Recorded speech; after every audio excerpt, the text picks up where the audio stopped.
We should try. It's English. English, yeah. Се надевам дека ме слушате и во име на времето на сите мислам дека може да почнеме со мало задоцнување.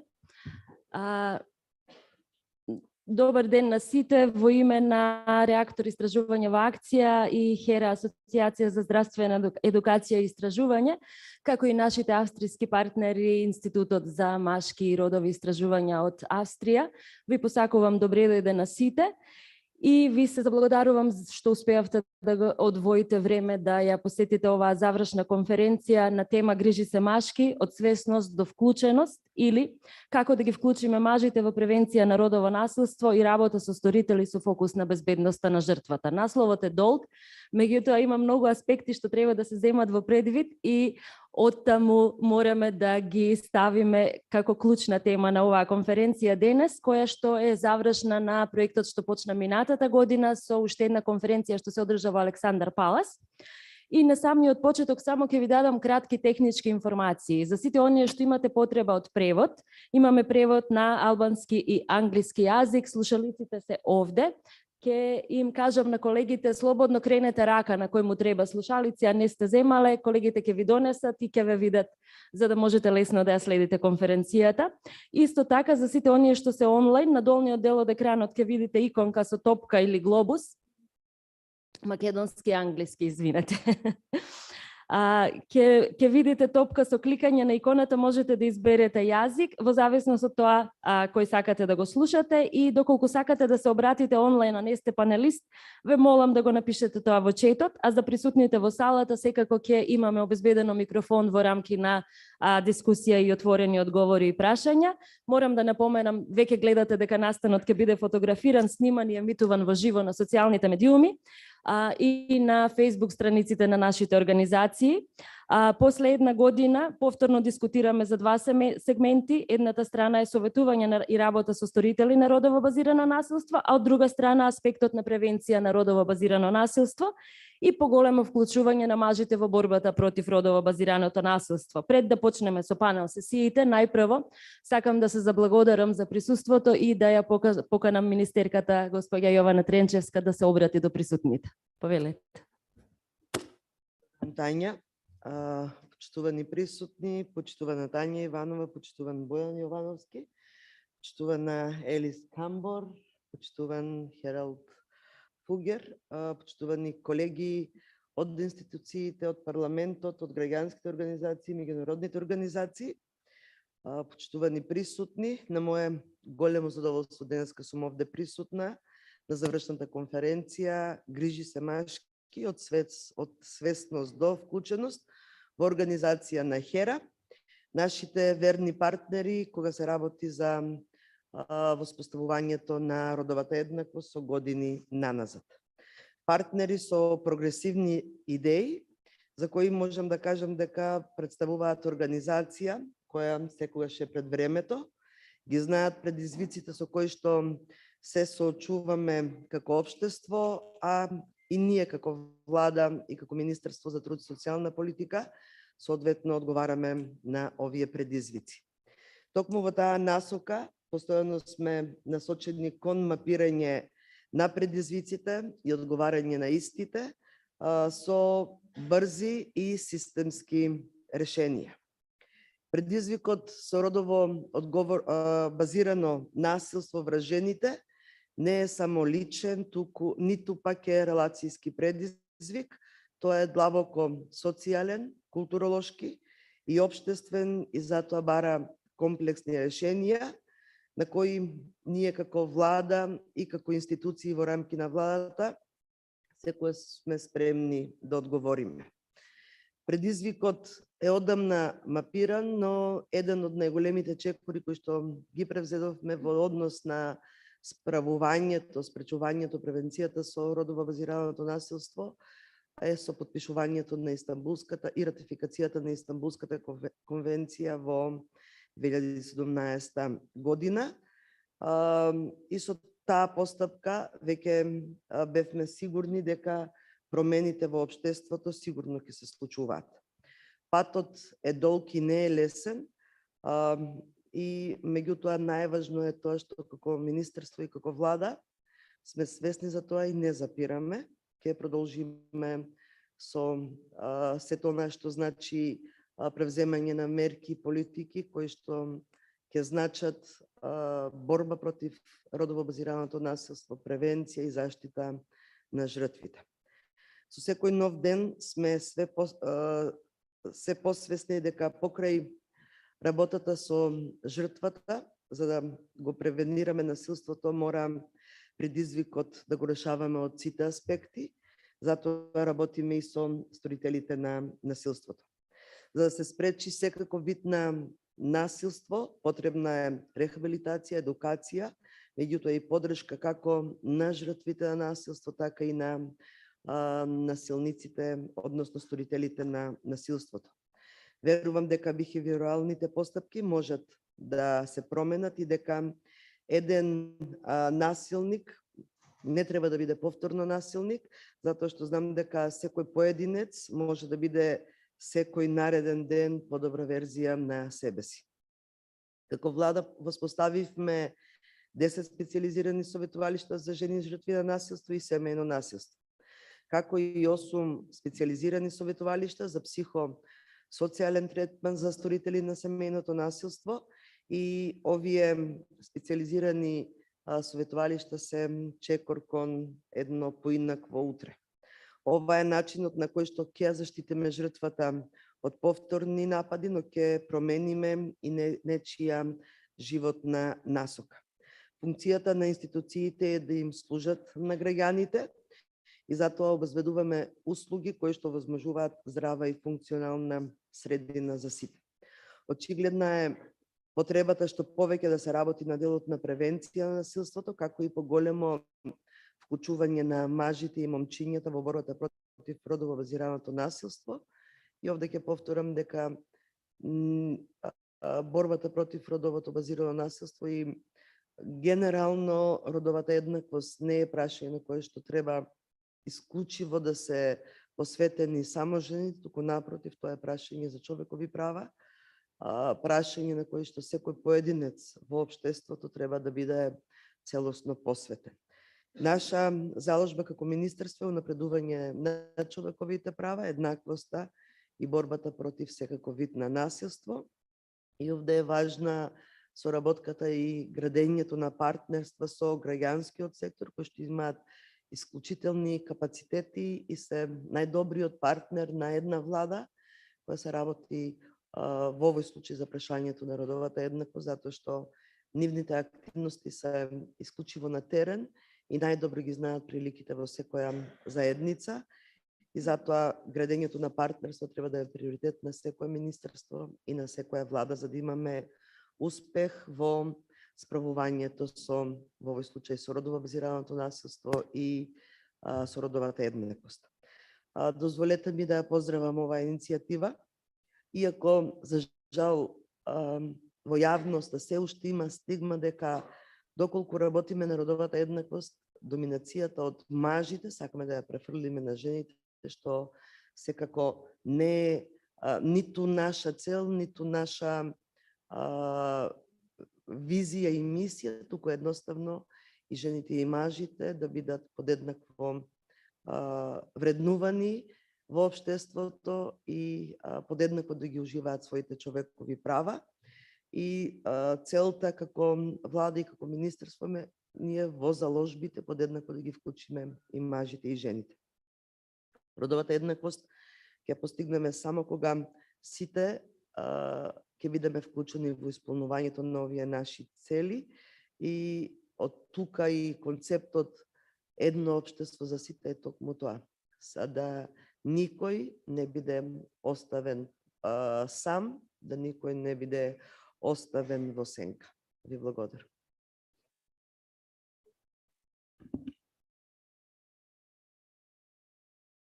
Благодарам за убавите зборови и за посветеноста и поддршката на овие процеси за унапредување на родовата еднаквост и исправување со родово базираното насилство.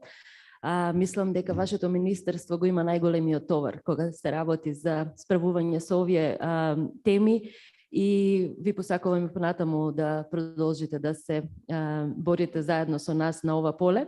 Како што рековте, не е идејата да ја префрлиме доминацијата од една на друга страна, туку напротив, да воспоставиме принципи на еднаквост, за да можеме подеднакво да ги искористиме квалитетите и способностите што ги имаме во државата, затоа што знаеме дека половина од популацијата во државата се жени, половина се мажи, значи подеднакво вклучување подразбира и искористување на потенцијалот на истите. Јас ќе се воздржам од воведно обраќање во име на времето и ќе го повикам Бојан Јовановски, извршен директор на HERA, кратко да ви се обрати и да ви го представи и проектот и ова што се случува денес и во име на реактор и во име на HERA. Повели Бојан.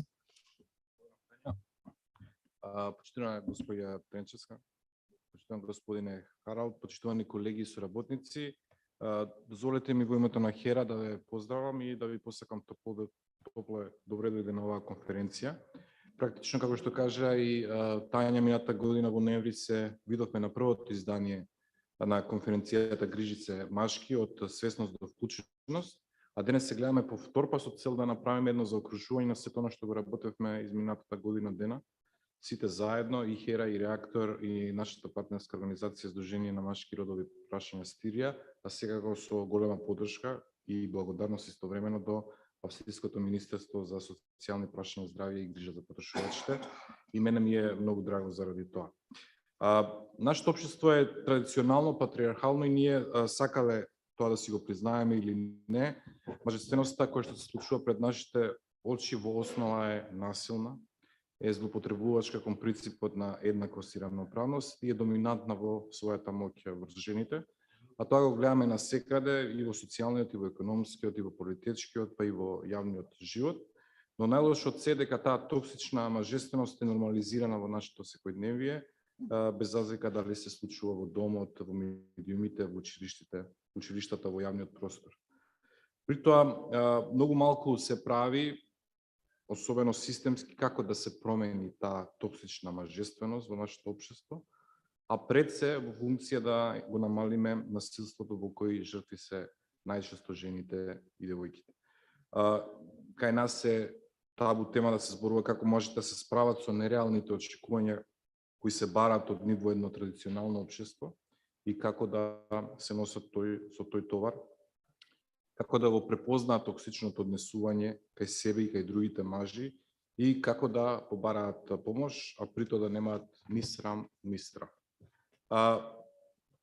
Зборуваме за програми преку кои мажите ќе научат да ги решават проблемите и конфликтите со почит и разбирање, без употреба на насилство, при што ненасилното однесување ќе биде основа на единствен начин за градење на здрави врски и односи во општеството, секако дома, на работа и во јавниот простор. Секако важно и да зборуваме за врските на државата, да ги смени штетните норми кои ја одобруваат, поттикнуваат и промовираат насилство и да обезбеди, за кој што особено сите ние се залагаме, институционална поддршка и услуги за градење на генерации на момчиња и мажи кои што понатаму ќе бидат наши промотори на родовата еднаквост. Момчињата и мажите се истовремено и сторители, меѓутоа и жртви на насилството, и ако активно не се вклучат во промените, тешко може да зборуваме за превенција или пак за искоренување на родово заснованото насилство. Токсичната мажественост која се слави во патриархалните општества како нашето е таа која на крајот ги повредува сите и им штети подеднакво и на мажите и на жените. Затоа ми е драго што една година подоцна денес можеме да разговараме за поконкретни резултати. Ќе представиме два нацрт акцијски планови на национално ниво во однос на превенција на насилство, со вклучување на момчињата и мажите во работата со сторителите на насилство, но со фокус пред се на безбедноста на жртвата. Истите беа подготвени во еден консултативен процес со сите значени актери во државата, во државни институции и граѓанскиот сектор, и секако очекуваме официјално истите да бидат усвоени до крајот на оваа година. Подготвивме и прва нацрт концепција за тоа како треба да изгледа центар за советување и поддршка на мажи, кој што мислам дека добивте при самата регистрација, во кој што ги препознаваме и теоретските позадини и практичните насоки како во иднина да се основаат и развиваат центри за поддршка на момчиња и мажи, кои што на некој начин го препознаваат моделот на оно што се работи во Австрија, оно што го познаваме во Холандија, нешто кое го немаме во Македонија и секако треба да го пилотираме и развиваме за во иднина. Во текот на самата година околу 40 професионалци од институциите од државата, како и 20 на лица од граѓанскиот сектор успеа да поминат една по-сеопфатна обука во однос на работа и давање поддршка и грижа на мажи во превенцијата на родово базираното насилство. Обука преку кој што навистина се стекнаа со едни нови алатки за работа, поинакви компетенции и вештини кои што можат да послушат за во иднина во однос на унапредување и развивање на вакви работи и со сторители мажи на насилство, меѓутоа истовремено и на мажи кои што навистина им потребна поддршка се наоѓаат во одредена кризна состојба. Во рамките на проектот се развиени и програми за обука за општа превенција, кои што така е од особена важност. Ова беше практично нашиот заеднички придонес за поставување на основите за вклучување на мажите во превенција на насилството, на што особено се радувам. Таа основа е денес поставена, но секако има многу што да се направи во однос на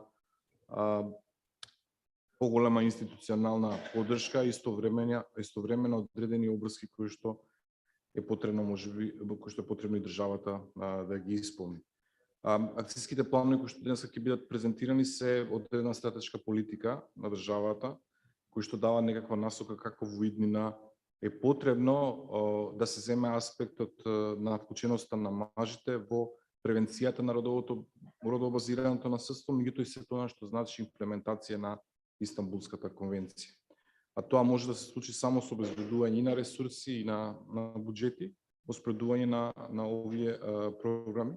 И затоа истакнувам дека практично имаме големи очекувања и се надевам дека ќе се видиме за некое идно време, ќе може да зборуваме и за конкретни резултати.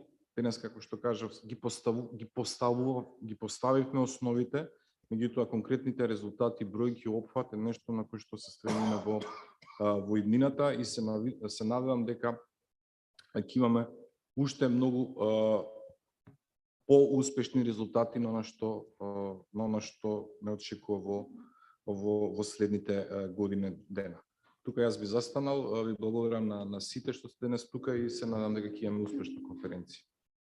Благодарам, Бојан.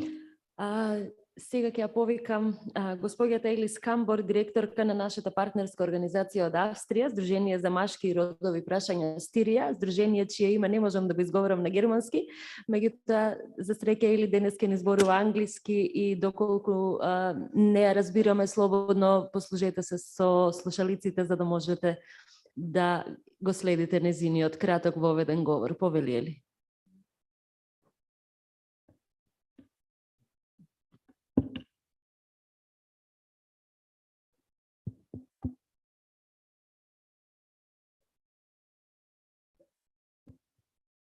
Yeah, thank you very much. I would also like to welcome all of you very warmly to this event today, in which we share the expertise, in which we share the activities and results of our common project. So within the framework of this project, which was funded by the Austrian Social Ministry and coordinated by the association, does it work?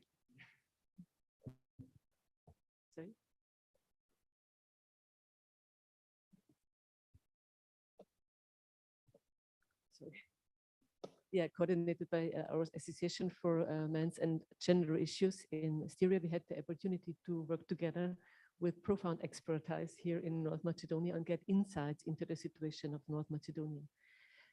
In this project, as you already said, we had different activities. The analysis, so now we see it.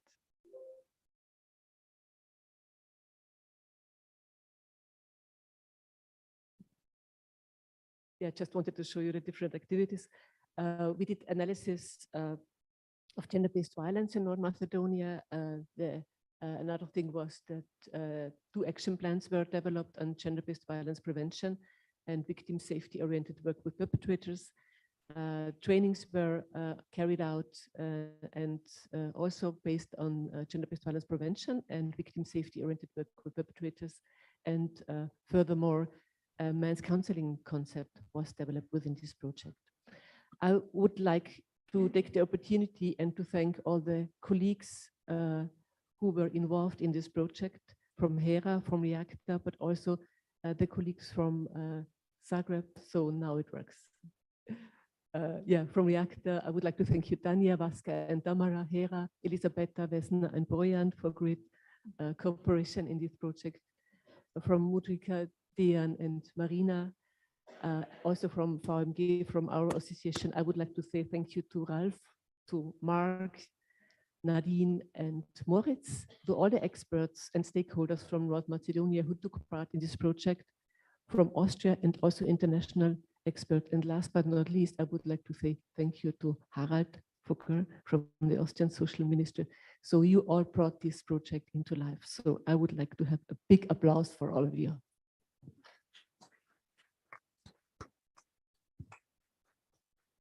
Thank you very much. Yeah, our colleagues from HERA and REACTA, and also our partners from Zagreb, and also Moritz and Nadine will present the activities today.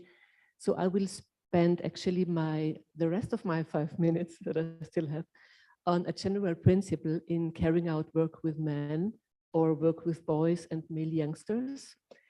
I will talk about the gendered attitudes and gendered approaches of those people working with boys and men, attitudes and approaches which are necessary in order to strengthen gender equal societies. So with the help of the so-called triangle model developed by the US sociologist Michael Messner in the year 2000, it is possible to compare gender political attitudes and approaches of people active in the field of men's work, and this is necessary to do so. Messner differentiated 3 different aspects which should be addressed in working with men and also in working with boys in order to strengthen gender democratic positions. The first angle, institutionalized male privileges in society, should be critically addressed. So think about, I just realized that I still have my headphones on. Sorry. So think about power positions in society, think about economic resources unilaterally claimed by men, and also the fact that power positions seem to be independent from care work.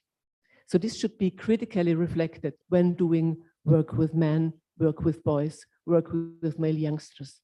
The second angle of the triangle, these are the costs of traditional power-based forms of masculinities.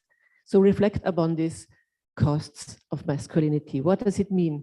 Consider disadvantages of men, disadvantages that can result from traditional concepts of masculinity, such as health risks, such as risks related to social well-being, such as suicide risks, for example. And last but not least, the third angle of this triangle refers to differences. So the differences and inequalities among men should be addressed. So not all men are in the top positions in societies. Many men will never reach the top. For example, men with migration histories. So we need to have an intersectional approach. We need to be aware of the diversity of men. So working with men in gender democratic ways pays attention to this diversity of masculinity, especially when it comes to violence. So we know from research, oh, it doesn't work. Sorry. We know from research that unbalanced approaches in working with men solely focus on one corner, on one angle of this triangle, the costs of masculinity. We can see it on the left side here. Yeah. especially anti-feminist men's groups, anti-feminist groups all over Europe support approaches through which individual experiences of men, think about divorce, think about custody, in which these individual situations are generalized and used as examples for men as discriminated gender group. Narratives of anti-feminist men's rights initiatives all over Europe describe men as victims in the world of work, in the world of education, in the world of policy. And also when it comes to violence, when they talk about women as the main perpetrators. So this is the angle, costs of masculinities and narratives of anti-feminist men's groups or anti-feminist groups. So we need to overcome this battle. We need balanced gendered approaches, and we need them also in working with boys and men, and we need them from the beginning on. We need perspectives which are aimed at minimizing the costs of traditional masculinity concepts, while critically looking at men's privileges in society and paying attention to structural conditions of inequality, because some men profit from unequal power relations while others lose. It is true, if all these aspects are taken into account, the complexity of the work and the complexity of the debates increase. But it is also true at the same time that the perception of this complexity clears the way for alliances, for dialogues at eye level in working with women's organization, in working with victim support organizations. This is why representatives of these balanced approaches are to be found in cooperation with victim support organizations, with women's organizations.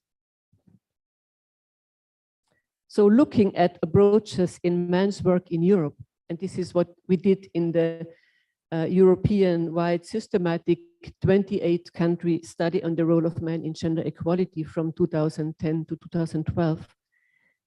So looking at approaches in men's work, this study showed that balanced approaches focusing on costs, diversity, and men's privileges in society are more likely to be found in countries where men are also actively involved in gender equality policy, actively involved. And the active involvement of men in gender equality policy and gender equality measures is strongly connected with the country's overall achievement in gender equality policies and gender equality practices. So if men are involved, and if a gender balanced approach is brought to life, it is more likely that the work with men can be carried out on eye level with victim support organizations. And it is more likely based on a firmer ground. And this is what we should head for. Thank you.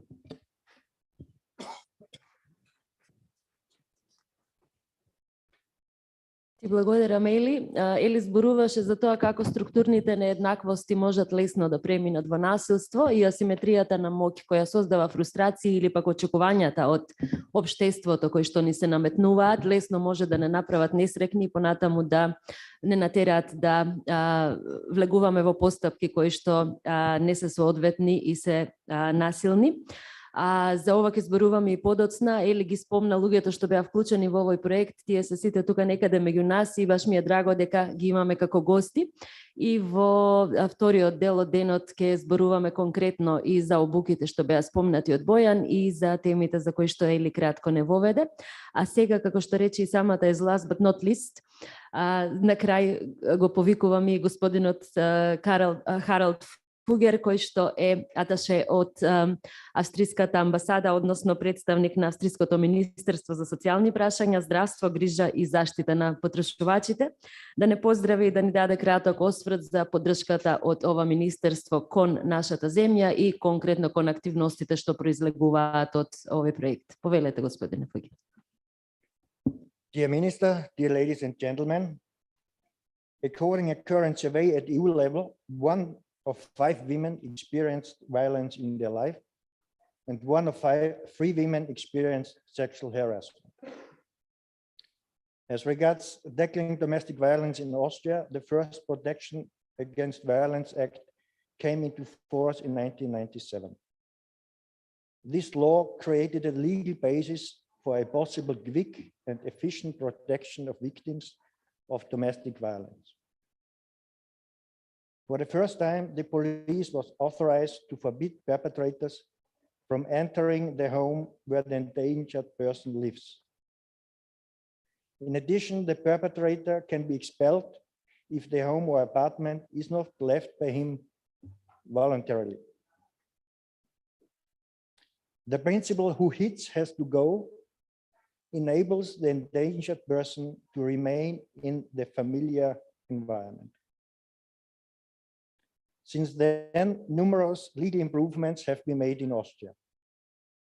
Together with the ban on entry since 2020, the perpetrator can also be banned from approaching the victim to a distance of less than 100 meters. This prohibition of approach, therefore, protects the victim wherever she is, no longer just in the home where she lives. In the need of longer protection from the perpetrator, the endangered person has the option of applying to the court for a temporary injunction. Violence protection centers in Austria are statutory and state-financed organizations that specialize in providing comprehensive support to victims of domestic violence and stalking. In the year 2022, there have been issued in Austria 7,100 bans on approaching and entering to domestic violence. Furthermore, in this year, there have been 28 women murdered. In the majority of the murders of women, there was a relationship or family relationship. So you see, domestic violence is still a substantial challenge in Austria too. For that reason, Austria started already some time ago to work with perpetrators and has established in addition several preventive measures financed by the Austrian Social Ministry to better avoid domestic violence.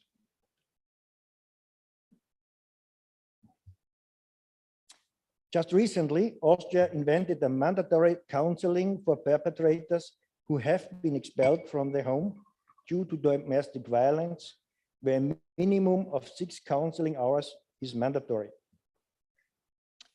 Furthermore, a whole package of preventive measures and projects against gender-based violence has been established to be implemented in the years 2021 and 2022 with a total cost of 4 million euro, financed mainly by Austrian Social Ministry.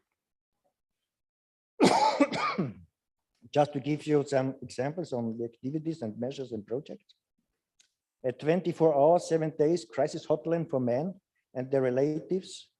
So there's provided free of charge and confidential crisis counseling for men in the case of crisis in the family. Then we increased the capacities of men counseling centers in all Austrian regions to prevent violence. We have the project Work with Perpetrators on the subject of violence in families, a project District Without Partner Violence, involvement of the neighborhood and promotion of sense of responsibility and civil society. in case of domestic violence. We have established trainings for men to stop violent behavior in couple relationships and trainings for fathers and stepfathers on non-violent upbringing of children. Furthermore, we expanded gender-sensitive work with boys and male youth. An EU project is done to break down gender stereotypes and to prevent gender-based violence. Projects on caring masculinities and prospects in fatherhood, where fathers live apart from their children, and visiting support service, where children can be visited by their fathers in a protected environment. There has been also elaborated a curriculum in the field of visiting support services, and there has been established a further education agency to prevent all forms of violence against women, including domestic violence, for staff working in this field. Other projects are to prevent gender-based and sexualized violence, a research project, net-based hate against women, against adolescents and young men. And finally, huge public awareness campaign to raise awareness of gender-based violence, to foster equality-oriented images of masculinity. So you could see it's the whole great package on prevention and advice and support services in case of domestic violence. A good legal basis to protect victims of domestic violence and gender-based violence is important. Effective implementation is an additional challenge in Austria too. So sufficient financing for the implementation of relevant programs and action plans is vital. A sustainable and responsible contracting with and financing of service providers in this field is very important. Many thanks for the great work by the Austrian and local NGOs involved in this project. And thanks a lot also to all stakeholders in North Macedonia for the active cooperation within this project. Ministry of Labor and Social Policy, thanks a lot also for the great support of the Minister. Ministry of Health, Ministry of Education and Science, Ministry of Interior, Ministry of Justice, hospitals, centers of social work, and all NGOs working in this field. So I wish you an interesting day, and let's continue to cooperate in this quite important policy field. Hvala mnogo.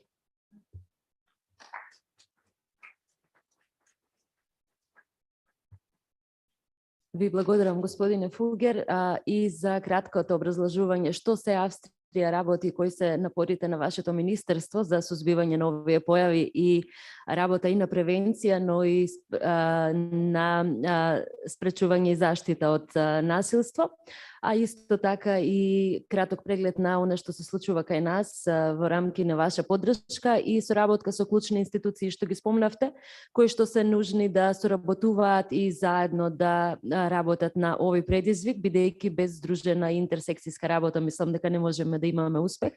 Јас уште еднаш ви благодарам на сите за поздравните говори и овде пред да продолжиме понатаму со двете сесии кои што се малце повеќе посветени на конкретните резултати и од истражувањето и од подготовката на националните планови. Ќе обзнаниме кратка кафе пауза за да можеме посилни и посвестени да влеземе во дискусиите и од прилика за 15 минути ќе ве замолам да се вратиме на нашите места за да продолжиме понатаму. Ви благодарам.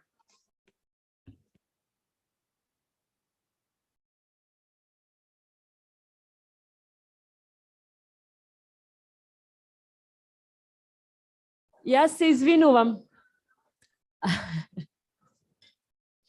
Јас се извинувам, малце ве убрзав со кафе паузата. Имаме само кратка промена на говорници. Кафе паузата ќе оставиме за после првата сесија. Пардон, погрешно ја прочитав агендата.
Не. Ова е напред назад, така.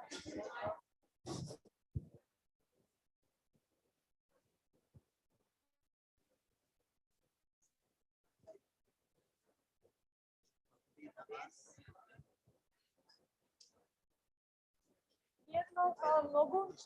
Ќе се видиме во работна средба да позборуваме за други нешта. Така, супер, супер. Важи. Фала многу. Чао. Ќе ве замолам сите да може да се вратите на вашите места.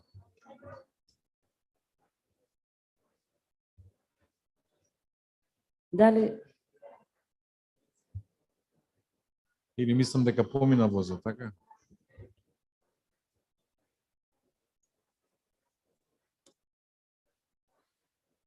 Јас ќе ве замолам ако може да се вратиме на своите места и да продолжиме со работа.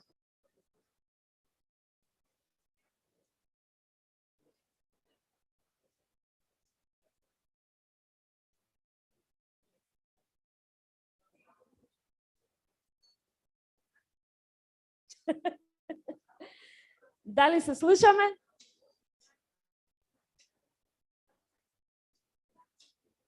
No, I made them. I switched when I was looking at the agenda, I looked at the wrong time slot and I saw the coffee break. So yeah, it was.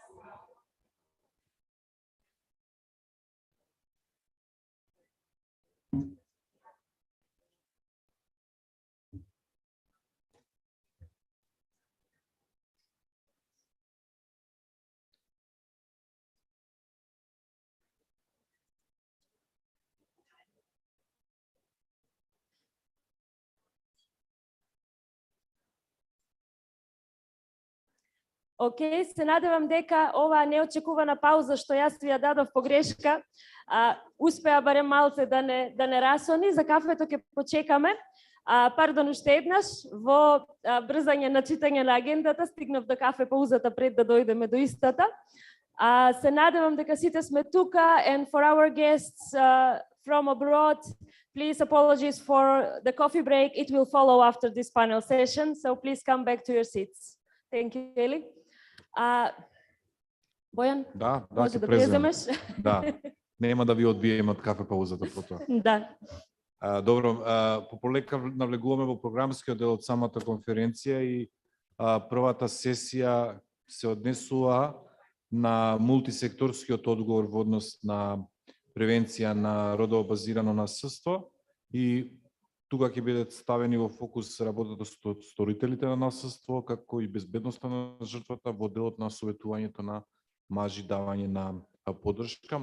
Ќе зборуваме во однос на тоа какви се состојбите во однос на правната рамка, во однос на политиките, оно што ние го планираме како дел на акцијски планови, понатаму да бидат интегрирани во рамки на институционалната поддршка кон ова прашање и секако ќе збориме во делот на Министерството за образование околу родосензитивното образование и кои се тука институционалните напори во однос на адресирање на проблемот на родово базираното насилство преку поголемо активно вклучување на мажите и момчињата. Да не должам многу, прва ќе ја поканам Тања, која што ќе направи една кратка презентација во однос на правната рамка за воспоставување и функционирање на вакви сервиси за работа со сторители на насилство. Повелите. Благодарам, Бојан. Јас само ќе го дополнам и насловот на оваа презентација, ќе пробам да бидам што е можно пократка во име на времето. Инаку кратката пауза беше за да ја дозволиме на министерката да замине, бидејќи направи огромни напори и менуваше агенда за да може да не посети и да ни покаже дека навистина значи оваа тема. И оттаму сега би продолжиле со програмската сесија, меѓутоа јас ќе се симнам, бидејќи немам опција како да ги гледам следовите, па ќе ви зборувам малце во движење, надевајќи се дека така и ќе ви држам внимание. Работата на реактор во овој конкретен проект, што е наречен воспоставување на мултипрофесионална превенција на родово базирано насилство и работа со сторители со фокус на безбедност на жртвата, беше всушност да направиме една анализа и преглед на тековните состојби и ресурси и потреби во нашата земја, кога се во прашање аспектите содржани во насловот на оваа презентација. Она што е важно е дека во рамки на оваа анализа и во рамки на овој проект развивме секундарни наоди за моменталната состојба со родово базирано насилство, како и постојни релевантни дефиниции, законска рамка, која што верувам на повеќето од нас ви е повеќе од позната и нема да се задржуваме многу на истата, а ќе ве повикам со помош на читање на бар-кодот на флаерот што добивте да ја погледнете и целата анализа на веб страницата на Реактор. Исто така, во рамки на оваа анализа се направи едно онлайн истражување со клучни чинители што ги анализираше потребите и ресурсите од гледна точка на самите чинители или клучни актери во општеството.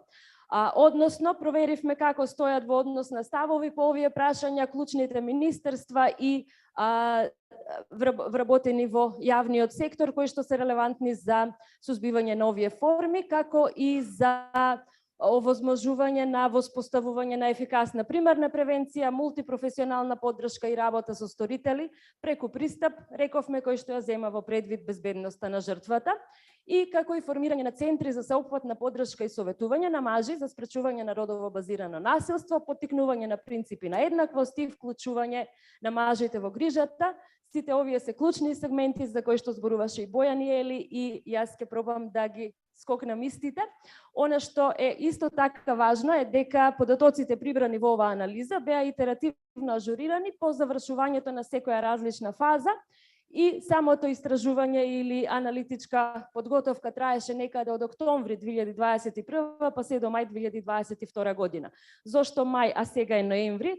Затоа што истражувањето имаше за цел да ги нахрани со информации националните планови за кои што ќе зборува мојата колешка Весна од Хера, и пред се немаше јавен карактер, туку повеќе информативен и карактер и собирање на препораки за што е она клучно што треба да влезе во националните планови кои што би го регулирале постоењето на ваков тип на центри или работа со мажи.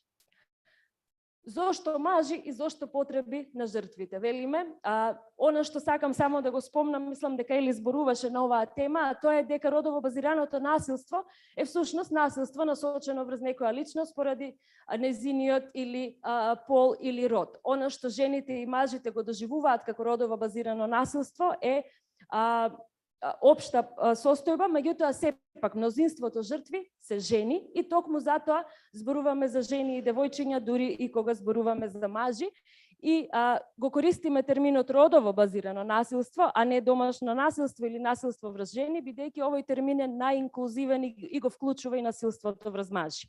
Она што е исто така важно е дека во рамки на родовото насилство се нагласува и фактот дека постојат многу форми на насилство кои што се вкоренети во нееднаквостите на моќта меѓу жените и мажите.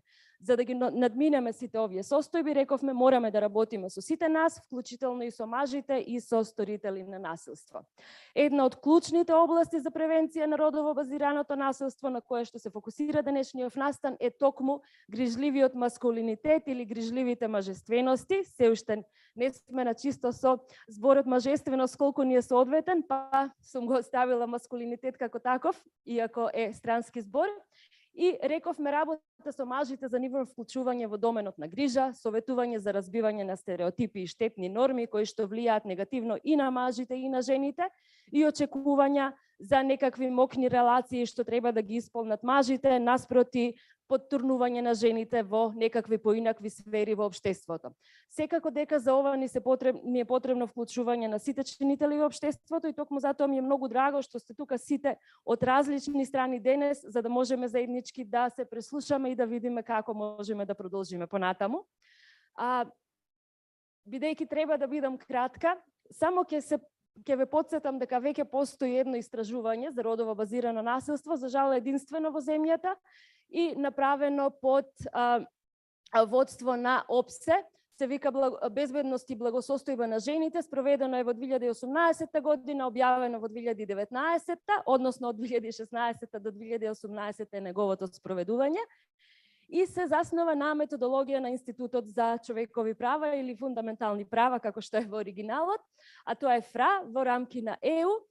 Исто такво истражување било спроведено во Европската унија во 2014 година и многу лесно можеме да се споредиме и да видиме каде сме во однос на овие состојби. За жал, се уште немаме ново истражување на ова поле. Во моментот Државниот завод за статистика вели дека спровеле вакво истражување, меѓутоа не знаеме какви се резултатите, како е спроведено и кои се новите состојби. Па токму затоа го користам ова истражување за да се потсетиме каква е состојбата кај нас и за да сватиме зошто зборуваме за родово базирано насилство, бидејќи 54% од сите жени што биле вклучени во ова истражување на возраст од 15 години па нагоре, рекле дека биле жртва на некакво насилство во својот живот, што воопшто не е мала бројка. Инаку истражувањето е спроведено на 1910 жени примерок на возраст од 18 до 74 години. За жал, ќе прашате што е со мажите, меѓутоа во ова истражување не беа вклучени мажи, од причината дека требаше да се почне со проверка какви се состојбите кај жените како најчести жртви на насилство според сите податоци што ги добивме од различни министерства и релевантни институции. Уште еден интересен податок, или не толку интересен, меѓутоа запрепастувачки е дека најчесто имаме психолошко насилство, како и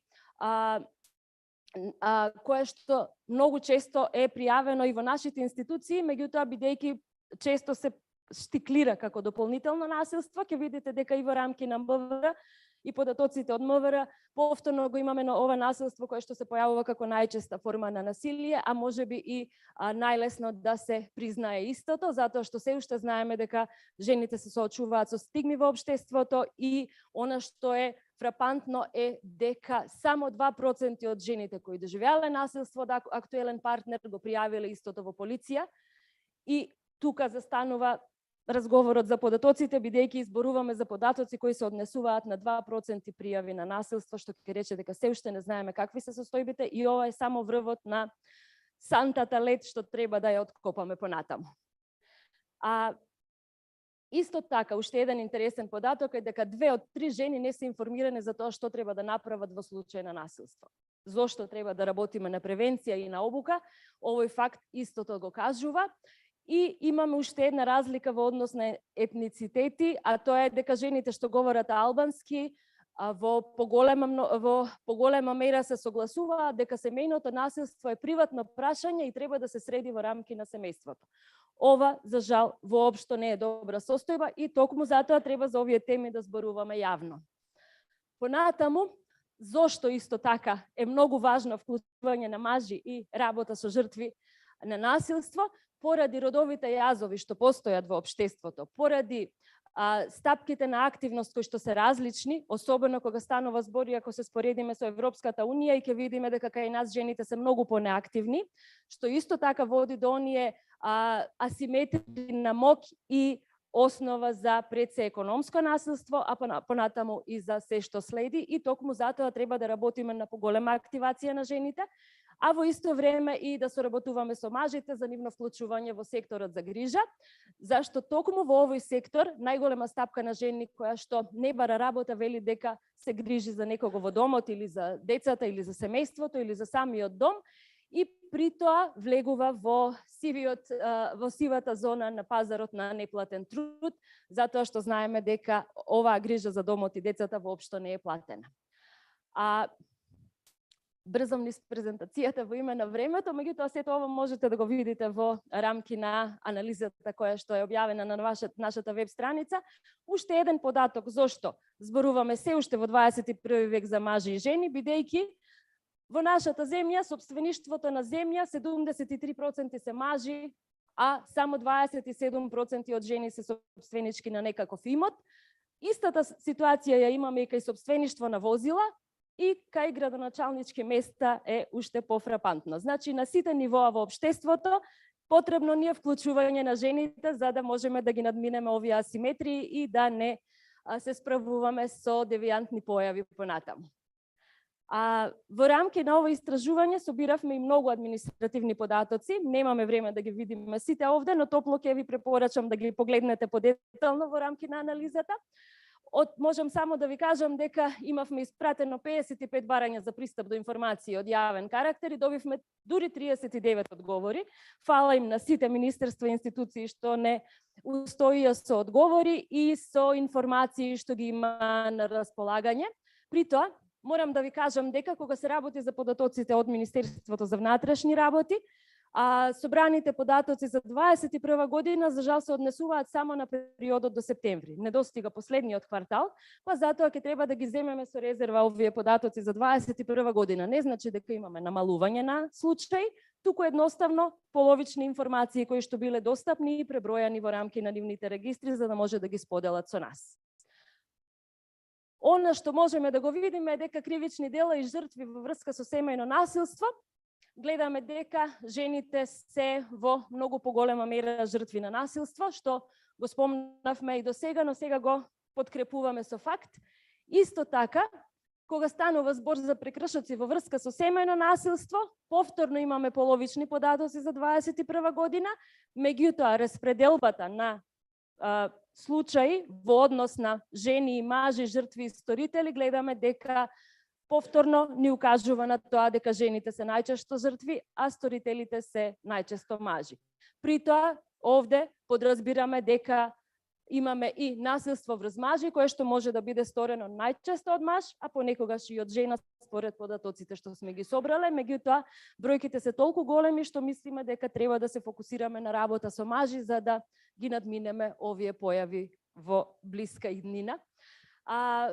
Една од клучните теми што ги истражувавме се привремените мерки, кои што се изречуваат или не се изречуваат, и за нив имате малце побогата плејада на информации во рамки на анализата, меѓутоа од овде што можеме да видиме? Дека поднесители на барање за итни или привремени мерки најчесто се центрите за социјална работа.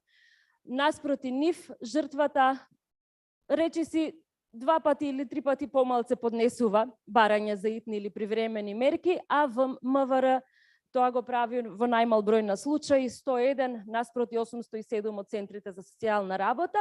Исто така во однос на започнатите постапки за привремени или итни мерки во семејно или родово базирано насилство, состојбата е слична и се зголемува нешто со текот на годините, гледано наназад 3 години.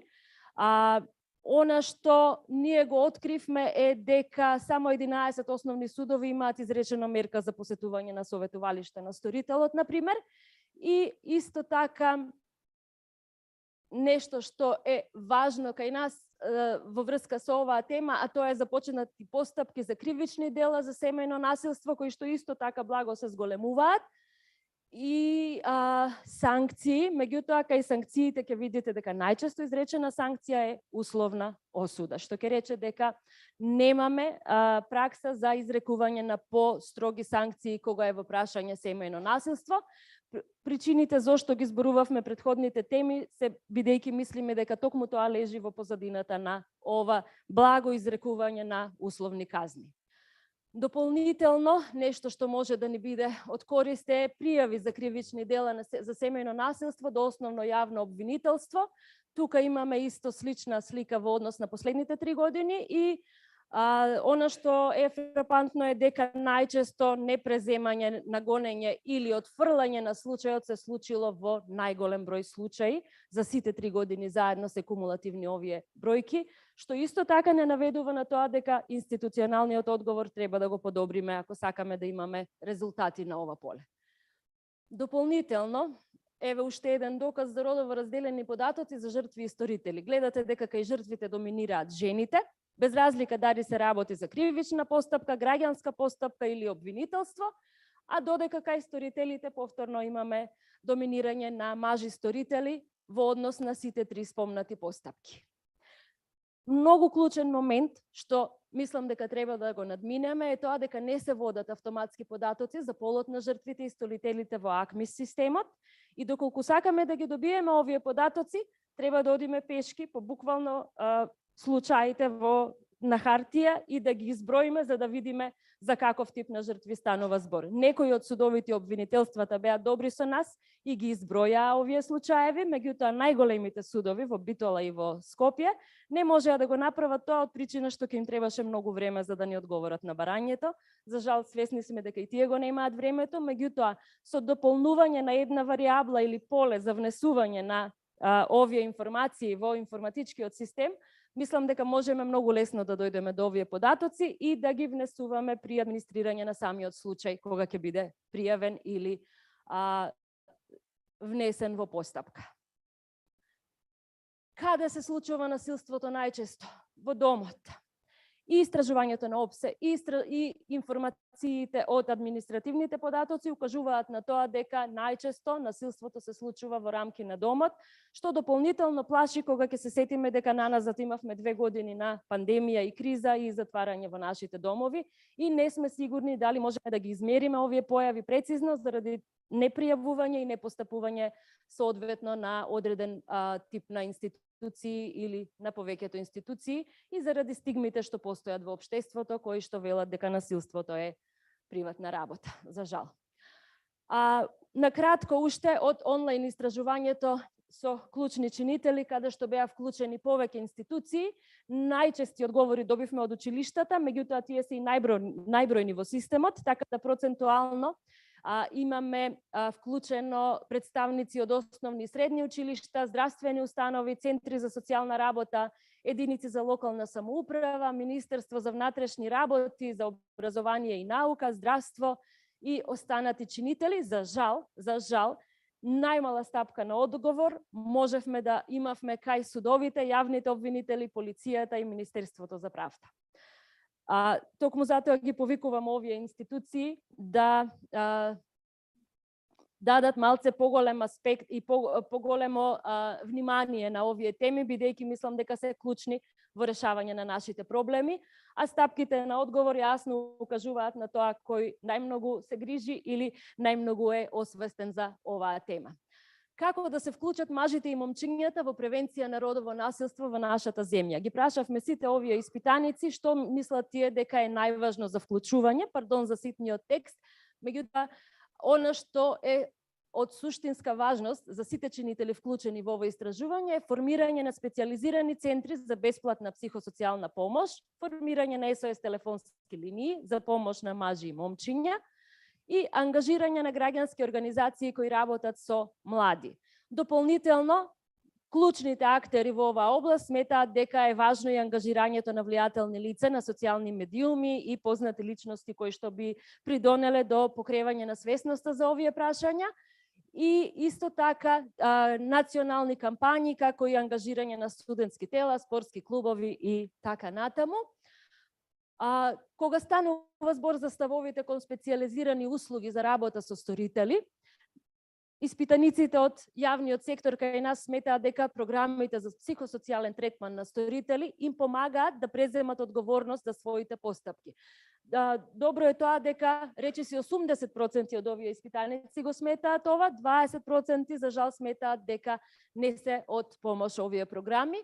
Исто така, поголем дел од испитаниците сметаат дека програмите за работа со сторители ја зголемуваат безбедноста и благосостојбата на жените и децата и дека им помагаат да развијат побезбедно и попозитивно родителство, што е клучно во процесот на изедначување и еднакво учество на родителите во грижата за нивните деца, а исто така огромен дел од испитаниците сметаат дека овие програми кај мажите ги зголемуваат вештините за саморефлексија и ги поддржуваат да развијат стратегии со кои што ќе се справат со притисоците што општеството ги наметнува на самите мажи, затоа што ги гледа како мокни и силни и дека не смеат да потклекнат или да бидат главни провајдери во домот, што навистина не мора да биде така, ако нели двајцата носители на финансиите во домот подеднакво учествуваат во тоа и си го олеснат товарот. Она што прави една негативна нишка во сите овие наоди е дека многу мал дел од нашите испитаници се согласуваат со тоа дека работата со сторители се согласуваат со овие теми кои што се всушност во рамки на истражувањето имавме позитивни и негативни изјави, затоа што сакавме да измериме какви се размислувањата на две различни оски на клучните чинители и она што го гледате со помали проценти е всушност процент на оние кои се согласуваат делумно или целосно со овие изјави. А изјавата дека сторителите ќе ги злоупотребуваат програмите за психосоцијален третман заради олеснување на санкцијата е негативна сама по себе, меѓутоа добро е дека мал дел од испитаниците се согласуваат со истата, но сепак 1/4 од испитаниците сметаат дека ваквите програми можат да бидат лесно злоупотребени или пак да им дадат предност во рамки на правосудниот систем и да ги помагаат подобро да се прикријат. Повторно е позитивно дека поголем дел од испитаниците сметаат дека ова не е вистина, што значи дека има простор да се работи со институциите на поле на програми за работа со сторители. И она што е важно е дека сите учесници во ова истражување сметаат дека не достигаат специјализирани услуги, психосоцијално лекување, советување, терапија, обука и третман за сторители на насилство. Високи 86% сметаат дека е навистина така и дека треба да се работи на ова поле, а клучните причини зошто го немаме ова се проблеми со финансиска одржливост, недостиг на обучени професионалци, недостиг на мултисекторска соработка и координација и така натаму. Јас тука ќе застанам во име на времето, затоа што знам дека малце одскокнавме на почетокот, ќе ви се заблагодарам за сега, а заклучоците и препораките ќе ги сумираме по оваа конференција и ќе ви ги доставиме на сите учесници овде по помош на електронски пат. Секако ќе имаме простор за дискусија и разговор и ќе можете да поставувате прашања или да ги коментираме овие резултати. Фала, Боја.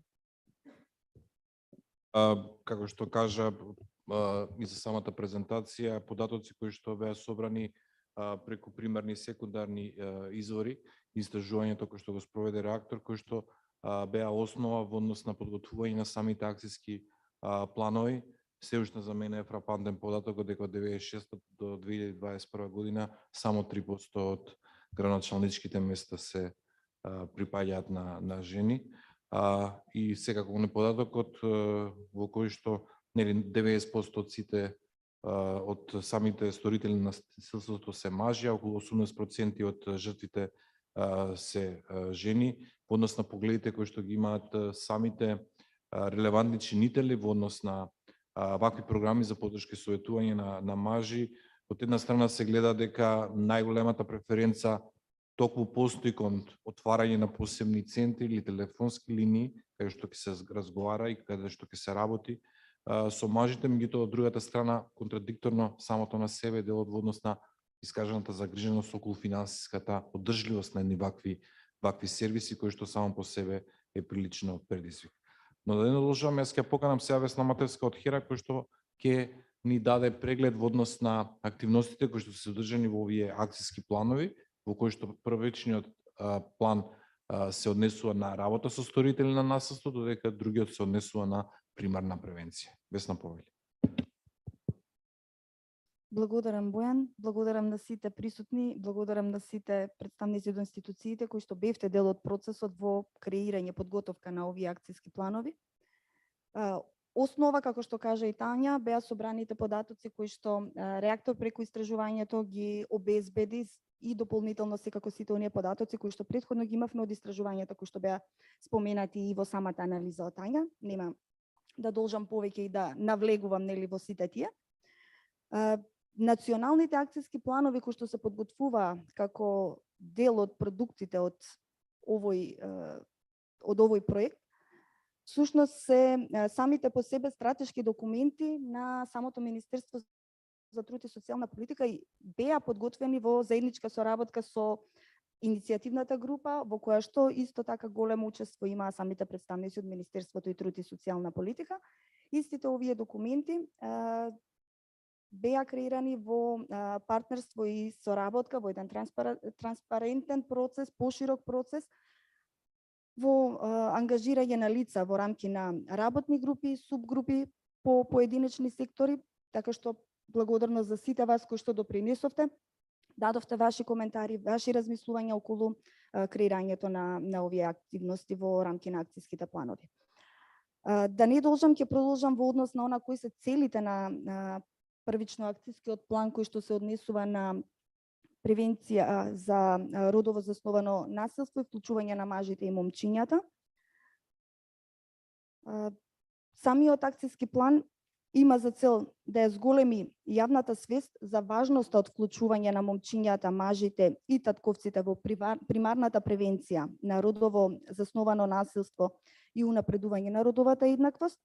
Втората цел е дека сакаме да ги зајакнеме институционалните капацитети за системско спроведување на образовни програми за превенција на родово засновано насилство, да се зајакнат капацитетите на професионалците вклучени во националниот одговор за справување со родово засновано насилство од различни државни сектори при спроведување на механизми и програми за превенција од насилство. И четвртата цел е да се воспостават програми и услуги за поддршка и вклучување на момчиња и мажи во превенција на родово засновано насилство. Значи, самите цели всушност се одговор на она кое што во истражувањето се укажа дека е потреба и на некој начин недостаток моментален, така што активностите кои што се креираа во рамки на овој акцијски план треба да дадат одговор и да ги надополнат гаповите кои што се претходно пронајдени дека постојат.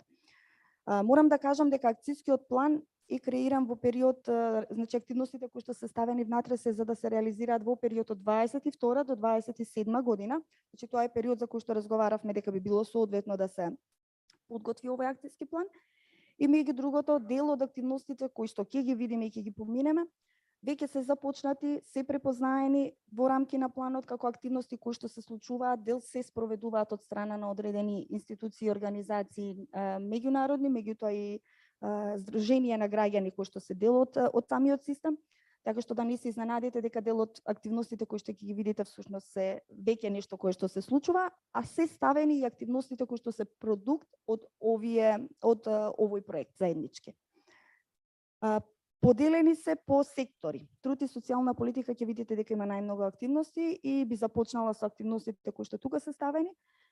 Ставена е подготовката на новиот закон за работни односи, подготовката на законот за спречување и заштита од вознемирување на работа, и ова, како што кажав, е нешто кое што веќе тековно се случува, но се препознава во рамки на акцијскиот план.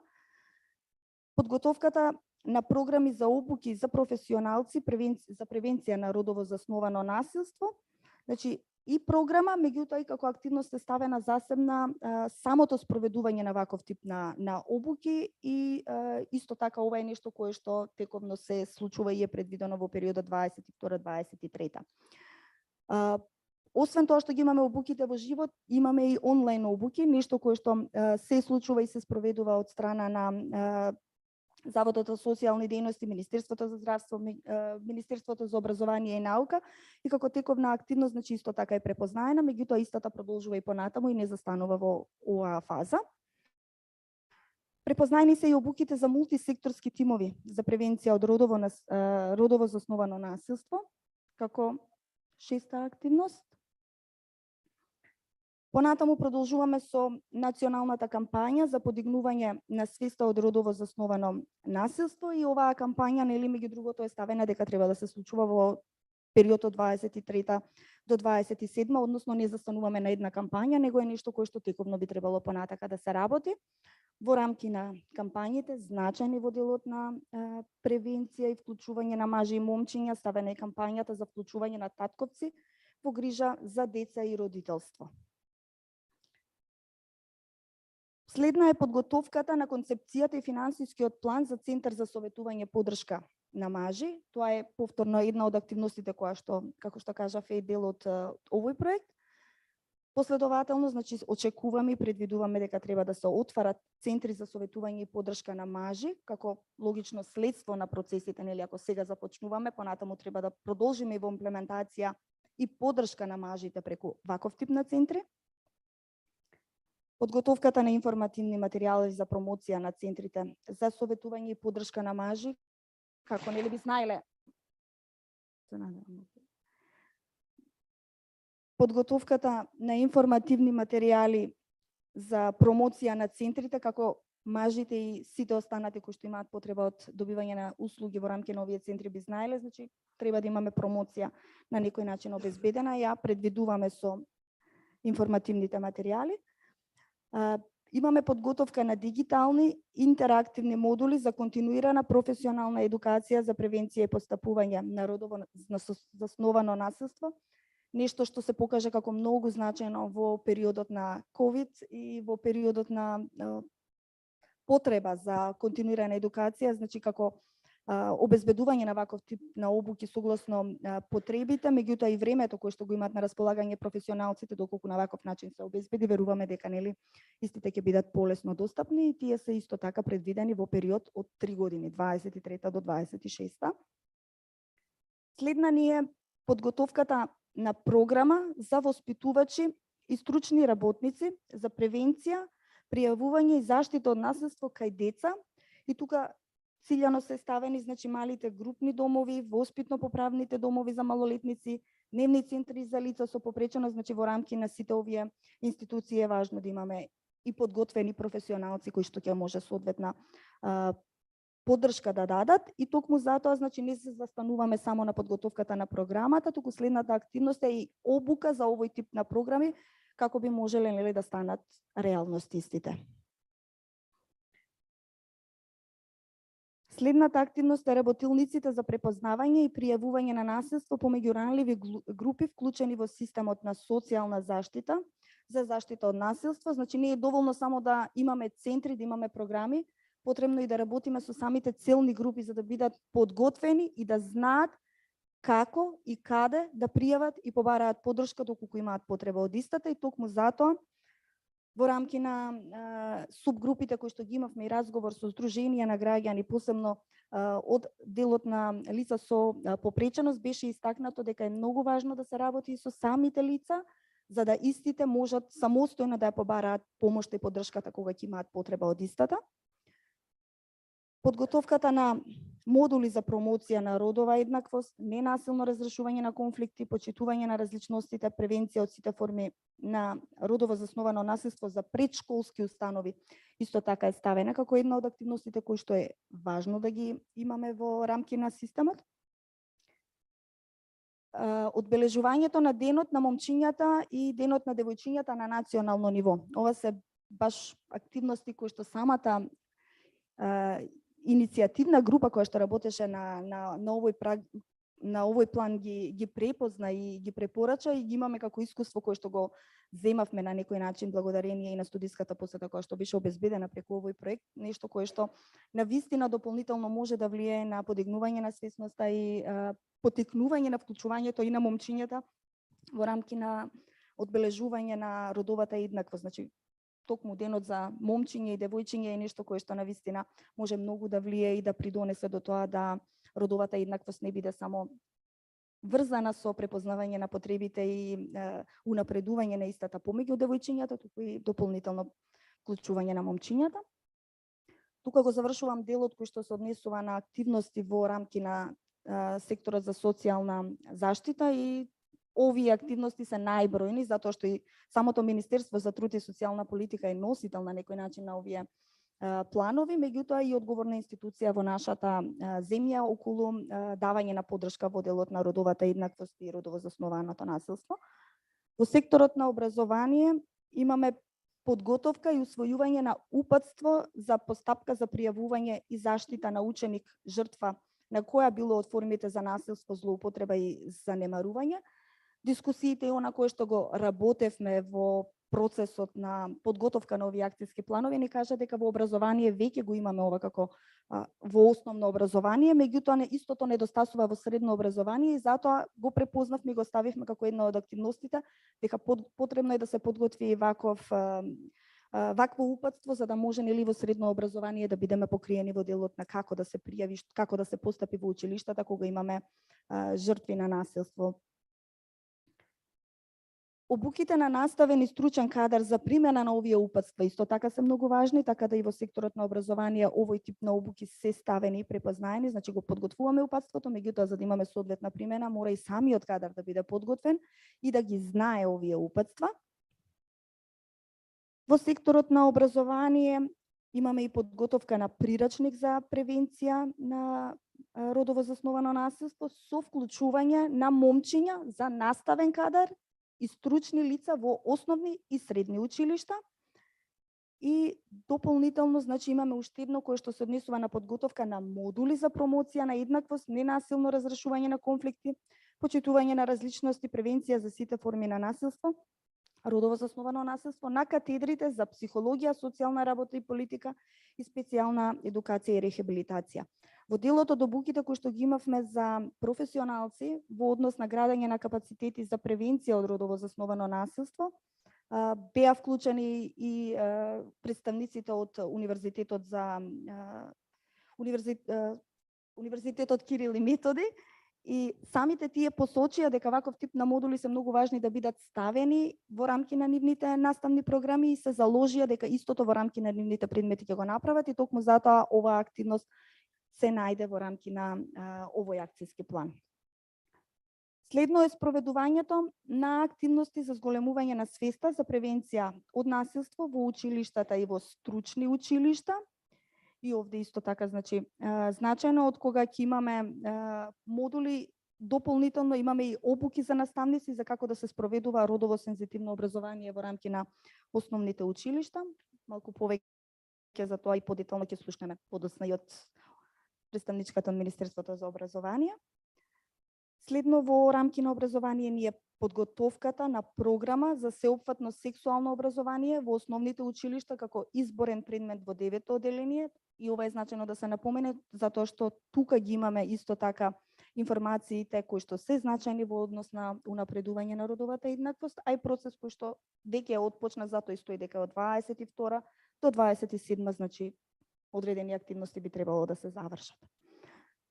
Во насока на ова, погоре кажано, значи се и обуките за тренери, на наставници и стручни лица за спроведување на самата програма за сеопфатно сексуално образование. Образование ќе го затвориме со оваа активност. И сега ќе преминеме на секторот здравство. Во рамки на секторот здравство е ставено обуки за здравствени работници за превенција на родово засновано насилство, препознавање и одговор на насилството со вклучување на мажи и момчиња. И ова е нешто кое што тековно нели треба да се случува. Правда и полиција, ќе видите дека како активности кои што ги имаме предложени во рамки на акцијските планови се најмалку. Тоа е и затоа што дополнително самото вклучување на овие сектори беше малку со повеќе предизвици, да кажам, така што дел од активностите кои што овде се ставени некако повеќе во дискусија на самите институции и експерти од другите сектори, отколку од самиот сектор правда. Постои можност да се дополнат, доколку од овде присутните или од самите сектори правда и полиција нели дополнително добиеме информација и дадат одредени предлози во однос на овој дел. Во правда се ставени обуките за превенција на родово базирано насилство со суди, јавни обвинители и пробацијски тимови. Нешто од ова веќе се случува, имаме информација нели по однос на тој дел, затоа 22 и 27 е нешто кое што е отпочнато, треба да продолжи, даваме поддршка на сето тоа и треба да биде препознаено. И во делот на полиција исто така, значи обуките за превенција на родово засновано насилство за полициски службеници, исто така како и кај правда од 22 до 27 во дел има одредени иницијативи и отпочнато е нешто, така што треба да се продолжи во рамки на истото. Океј, сега следно можеме да продолжиме со акцијскиот план кој што се однесува за работа со сторители на родово засновано насилство со фокус на безбедноста на жртвите. Процесот беше ист како и за првиот план, значи на истиот начин, транспарентен, отворен, беа работни состаноци, субгрупи, дополнително исциркулиран до голем дел присутни по однос на давање на коментари. И понатака, значи, доколку имате, како што кажав и за претходниот, така и за овој, доколку имате желба и потреба нешто дополнително да се стави, да се продискутира околу тоа, стоиме на располагање, затоа што процесот некаде на крајот на декември треба и официјално биде затворен со усвојување на овие акцијски планови. До тогаш, значи, можноста постои ако има уште нешто да додадете. Инаку, целите на овој акцијски план за работа со сторителите на родово засновано насилство со фокус на безбедноста на жртвата и да се зајакнат институционалните капацитети за креирање и спроведување на програмите за работа со сторителите на насилство конкретно, да се зајакнат капацитетите на професионалците вклучени во националниот одговор за справување со родово засновано насилство и да се воспостават стандардизирани услуги за работа со сторителите на насилство ширум земјата со фокус на безбедноста на жртвите. Исто, значи планот е за 22-27, ќе одам директно на самите активности во интерес на времето. Помало е во споредба со претходниот, така што и побрзо ќе го поминеме. Социјалниот сектор повторно е значи водечки со најмногу активности. Имаме ревидирање на националните стандарди за работа со сторители согласно препораките и стандардите на Европската мрежа за работа со сторителите. Потоа имаме евалуација на програмата за работа со сторители. Ние имаме почетоци за спроведување на ваков тип на програми за работа со сторителите, меѓутоа од кога сме отпочнати до сега немаме ниту една евалуација по однос и на самите ефекти од програмите.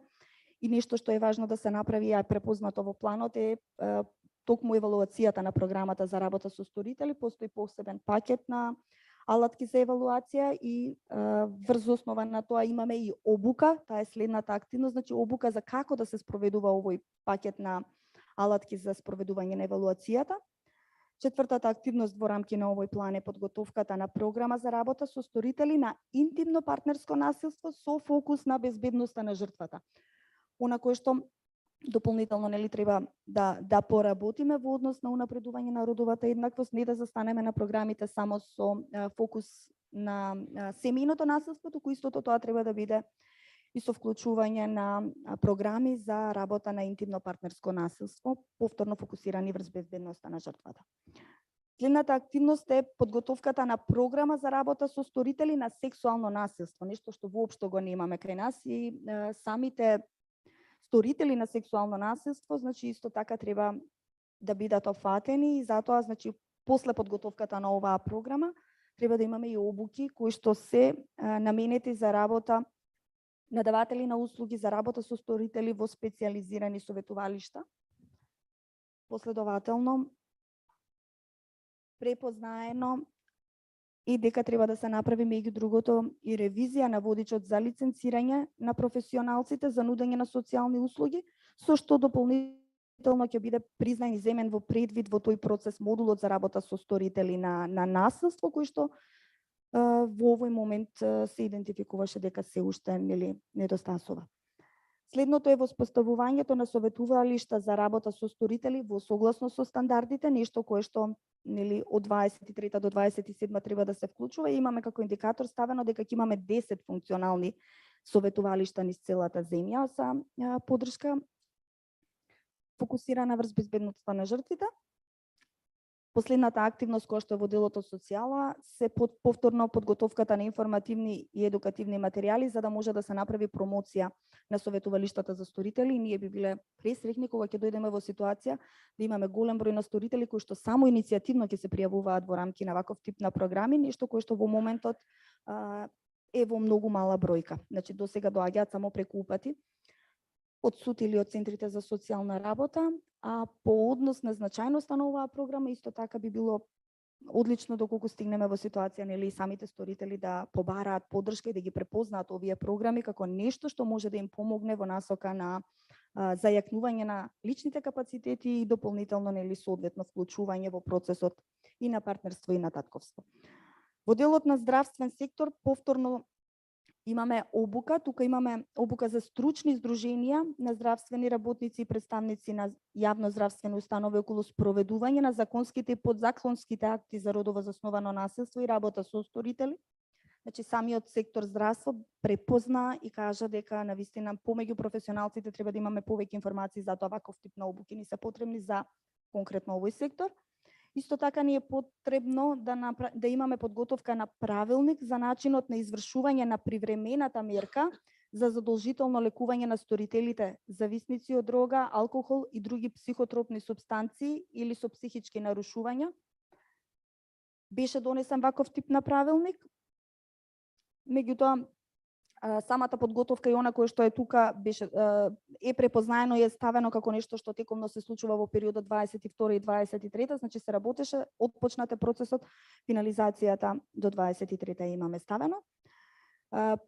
Ревизија на стандардна оперативна процедура за обезбедување на сеопфатен мултисекторски одговор во центрите за упатување на жртви на сексуално насилство, но со препознавање на момчиња, мажи и трансродови лица жртви на насилство. Имаме 3 вакви центри во кои што се работи, но делот околу вклучување на мажите и на момчињата не недостасува и токму затоа во самата стандардна оперативна процедура треба да бидат препознаени и како жртви мажите и момчињата и затоа треба да се ревидира овој правилник и тоа е една од активностите кои се ставени. Потоа имаме подготовката повторно на информативни материјали во рамки на здравствениот сектор за промоција на привремените мерки, меѓутоа и за самите центри специјализирани. 14-та активност во делот на здравство е подготовката на упатство за постапка на земање примероци од жртви на сексуално насилство, мажи, жени и трансродови лица. Како што кажав, во моментот имаме само исклучиво како да се работи доколку жена е жртва. Меѓутоа го нема, недостасува оно дел како да се работи и како да се земаат примероци во однос на обезбедување на доказите, кога станува збор за самата постапка, кога се мажи како жртви препознаени. Подготовката на подзаконскиот акт за спроведување на пријава за насилство во здравствениот сектор во рамки на управата за водење на електронско здравство исто така е ставена. Значи, евидентирано и самото истражување кој што и реактор го правеше, дека пријавите не одат затоа што и самиот модул за како да се пријават истите не е апдейтуван и не е поддржан со подзаконски акт, така да таа активност е многу важна и тука е ставена. Завршувам, значи, по однос на правда и Министерство за внатрешни работи. Тука ги имаме ставено повторно обуките за родово засилено насилство и примена на мерките за сторители, суди, јавни обвинители и пробацијски тимови. Водиш за како да се работи со сторители во рамки на затворите.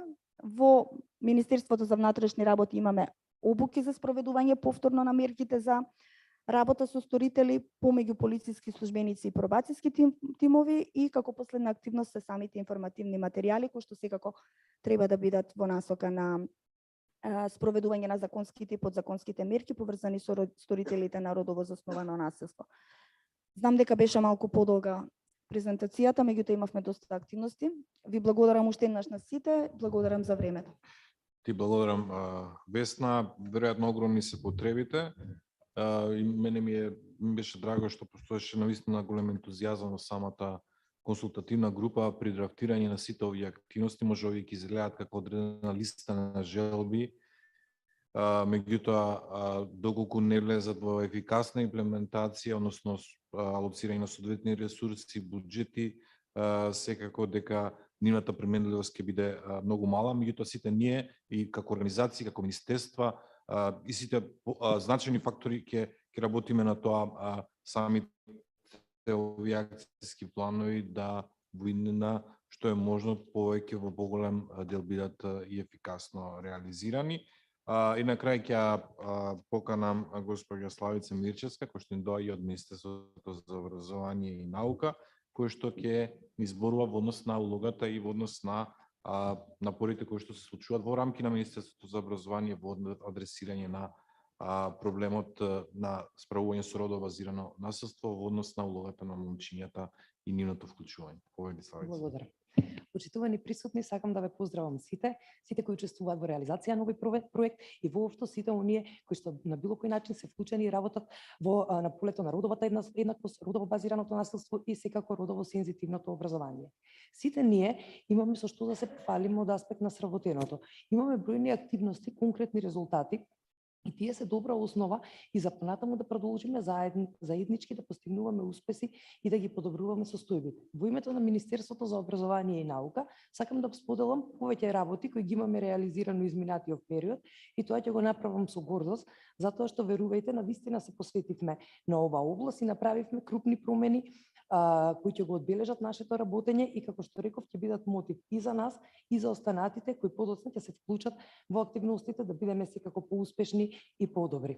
Пред да продолжам со образложување на конкретно реализираните активности, само ќе потсетам дека во стратегијата за родова еднаквост нотирано е дека целосно родово сензитивно и рамноправно образование ќе се постигне со задржување во образовниот процес и на момчињата и девојчињата од ранливите групи, како и поттикнување на девојчињата да се образуваат во полињата кои што се сметаат за машки, а кои како професии се повеќе платени и имаат поголем избор на работни места, односно се професии на иднината. Токму кон тоа и ние како министерство сме насочени.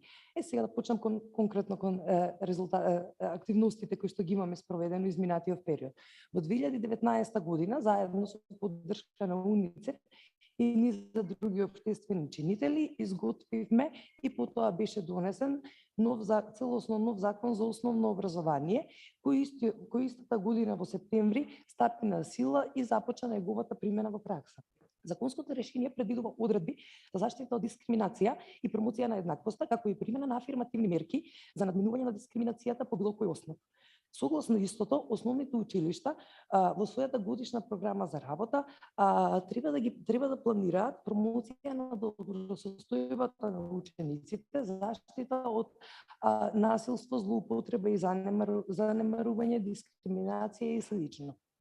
Додека вработените се должни да промовираат еднаквост и правичност помеѓу сите ученици, активно да се грижат за заштита и остварување на интересите на учениците, а директорите пак се најотповикани да ги имаат должност во истиот тој закон да пријават насилство, злоупотреба и занемарување на ученика и надлежните институции.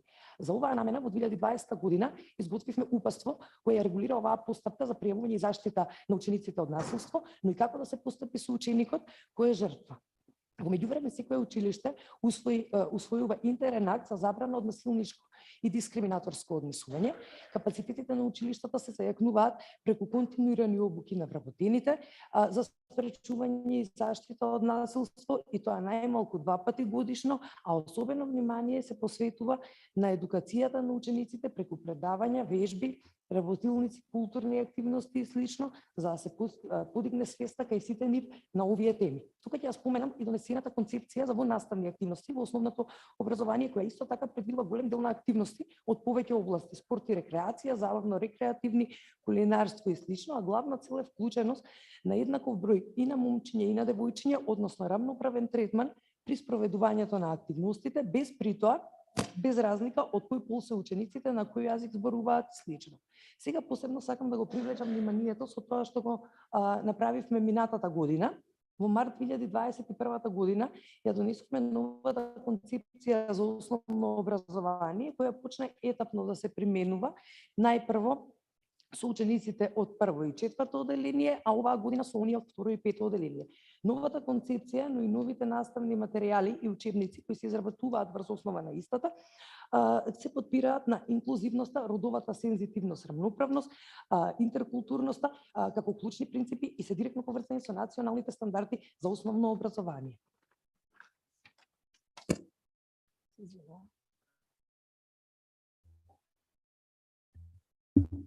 Во концепцијата имаме посебна глава за обезбедување на родова сензитивност, рамноправност преку вклучување на родовата перспектива во обуки на наставниците, додека преку настава на содржини во кои нема експлицитна типи и слично. Врз основа на новите наставни програми изработени се и нови учебници за прво, второ, четврто и пето оделение, во кои исто така се промовира родовата рамноправност и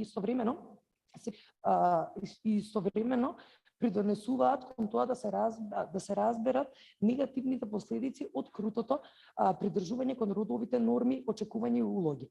Во ваквите содржини се застапени секаде каде што тоа е можно во учебниците и наставните материјали, а овие пораки, освен што се пренесуваат преку самите текстови, се поддржуваат и преку визуелниот материјал и преку различни вежби наменети за критичко преобмислување на поимите.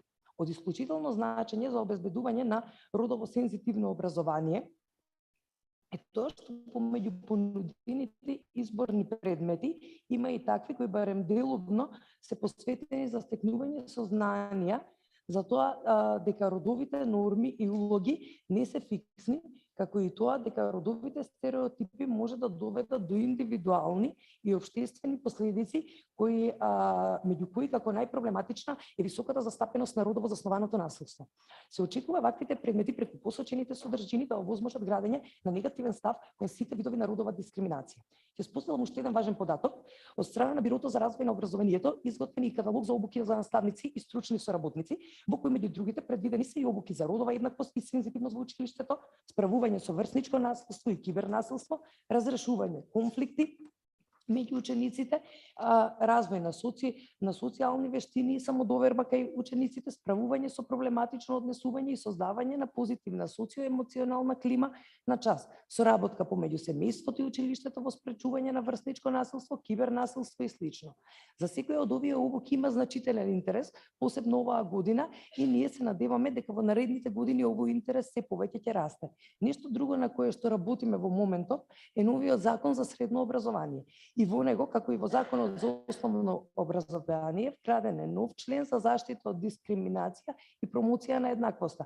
Исто и во овој закон се предвидуваат и афирмативни мерки со цел надминување на дискриминацијата по било кој основ. Откако ќе се усвои во собранието, секако ќе следи усвојување на сите подзаконски акти кои ќе овозможат некаква целосна имплементација и ефектуирање. Тука е и упатството за спречување и заштита од насилство, кое што по донесување на Законот за средно образование ќе биде изготвено за средните училишта.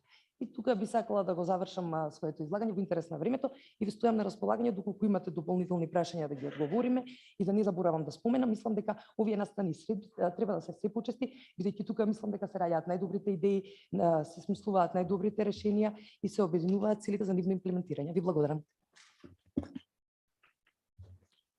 Ти благодарам, Славица, имајќи предвид дека концепцијата за основно образование е веќе во тек и етапно се применува, се надевам дека тоа ќе продолжи понатаму и дека финално ќе го видиме неговиот дел интегриран во целокупниот процес на реформи на наставните програми во основното образование, каде што родовата еднаквост и секако дека голем дел од активностите кои што се случуваат се однесуваат на обуки на наставниот кадар, па мислам дека поради тоа што тоа тековно се спроведува во рамки на Министерството образование, вклучувањето на оваа дополнителна компонента, примарна превенција и работа со момчиња, ќе биде само една додадена вредност на овие обуки.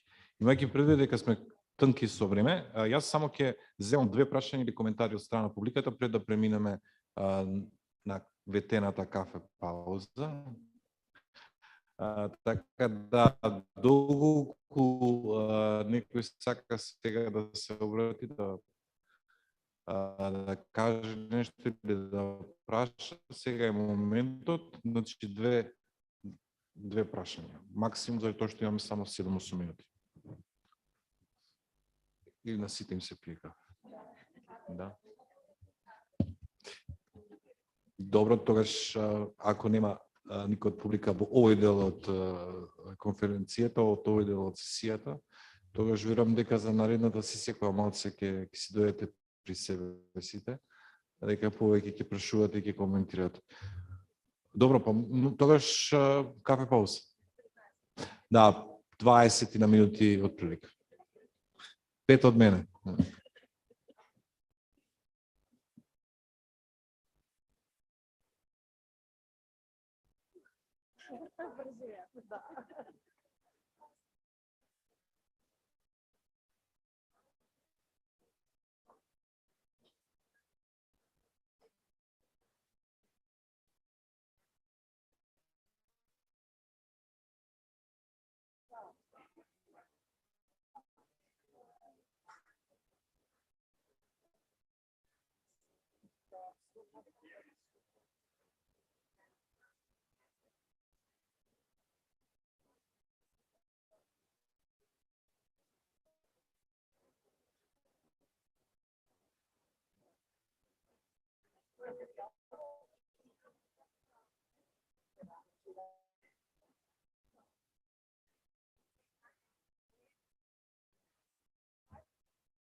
Види, реално исто ти е. Оваа маса и таа маса, ти како и да се срутиш не ги гледаш, таа и таа, или оваа и оваа не ги гледаш. Така да, како ми, ама ако сакаш, окей. Се трудиш на оваа.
Океј.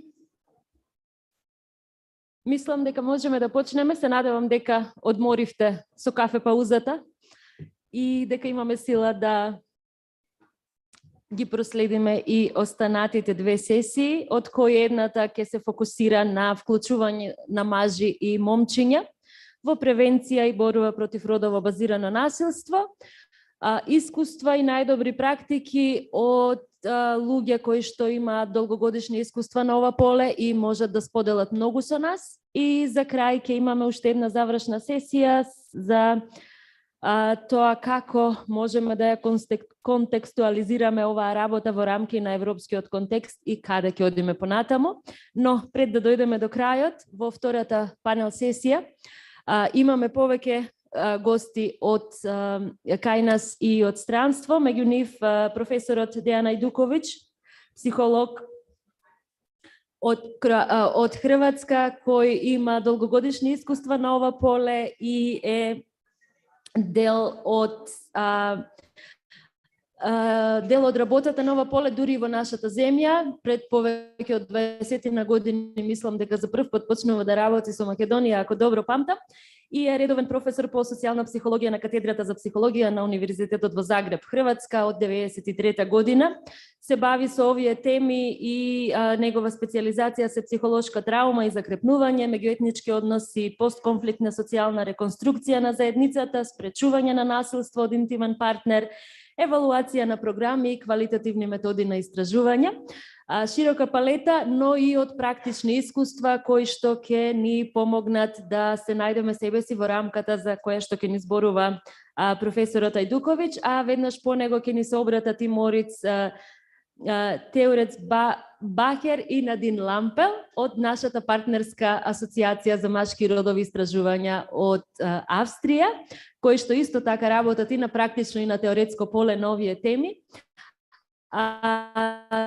Тука се и Весна Матевска и Бојан Јовановски од Хера, за да позборуваме за концептот за машки советувалишта и центри за поддршка во Северна Македонија, за кој што ќе ве потсетам дека имате баркод што можете да го QR код што можете да го скенирате и концептот од оваа сесија можете да ги најдете на соодветните веб страници. И се разбира на крај Лидија Штериов од Министерството за труд и социјални политики ќе позборува малце за нивните напори за вклучување на мажите и борбата против родово базираното насилство во насока на специфичната тема за која што зборуваме денес. Ќе му дадам збор сега на професорот Дејан Ајдуковиќ и она што тој сака да го сподели со нас, а тоа се добрите страни на работа со луѓе и момчиња во превенција на родово базирано насилство. Повелете. Hvala lijepo. Ja sam naučio u Makedoniji kad radimo govoriti hrvatski, a vi razumijete makedonski. Kad vi govorite makedonski, ja razumijem hrvatski. Međutim, s obzirom da smo komunicirali na engleskom, ja sam priredio moju prezentaciju na engleskom, ja ću govoriti na engleskom i zbog naravno ovih naših stranih partnera. So the question of the benefits of working with men and boys is something that has been already addressed, other speakers were saying. And this is my presentation outline, where I will be addressing what does really working with men and boys mean? What are the expected benefits of working with them? What are the challenges? And then I'll give just a few examples from practice. So next one, please. Yeah. So there are many things that we understand when we say working with men and boys in order to prevent gender-based violence or intimate partner violence. And these are just a few things that I wanted to highlight. Now, one of the things that we want to achieve is a transformation of the traditional masculinity or hegemonic masculinity that actually usually we think only in terms of stopping and preventing violence towards women and girls. But that also means that this transformation addresses the constraints that men and boys have because they fill in the traditional masculinity role. Because they want to or have to fulfill the cultural expectations of what does a real man and boy mean. And this constraint is limiting them as well if in the variety of their preferences, life expectations that they want to perhaps fulfill. The other thing that we understand as working with men and boys or young men is providing treatment when they perpetrate violence against women and girls and in the close relationships, which can be in family and of course romantic relationships when we speak of young men and women. And we want to support them to become accountable for their own behavior through leading them through the process of desisting from violence, but having to accept a change and transformation of the masculinity role and then unlearn many things that they have learned during the lifetime. And then the third thing that we understand as working with men and boys is helping them to develop the awareness of their own needs and vulnerabilities and strengths at the same time, and also the skills to represent their needs, their wishes, their preferences in a non-hostile and non-violent way. And through that, to desist or give up using power and control in the close relationships that is part of the traditional hegemonic masculinity.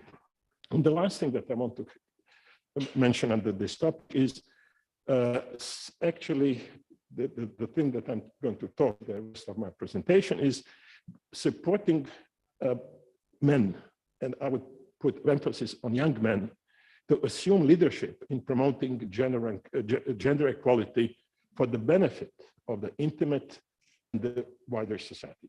Taking a leadership role is the emphasis. Next, please. So let's see some of the benefits as I have identified. There are many more. So one of the benefits of an outcome of working with men and boys is actually changing the social norms and perception of gender-based violence. Now, we know that in every society, men hold more social and economic power than women. That is part of the gender inequality, of course. So let us talk about how can we invite, motivate, and guide, and then engage men to use this power to contribute to stopping and preventing gender-based violence. There are many initiatives, there are organizations who work on that, but that is using the power or using the resources that men have for the benefit of stopping the gender-based violence. Basically, if many more men became publicly engaged in preventing gender-based violence, then this will is primary, as say, they're fighting. So let them do that.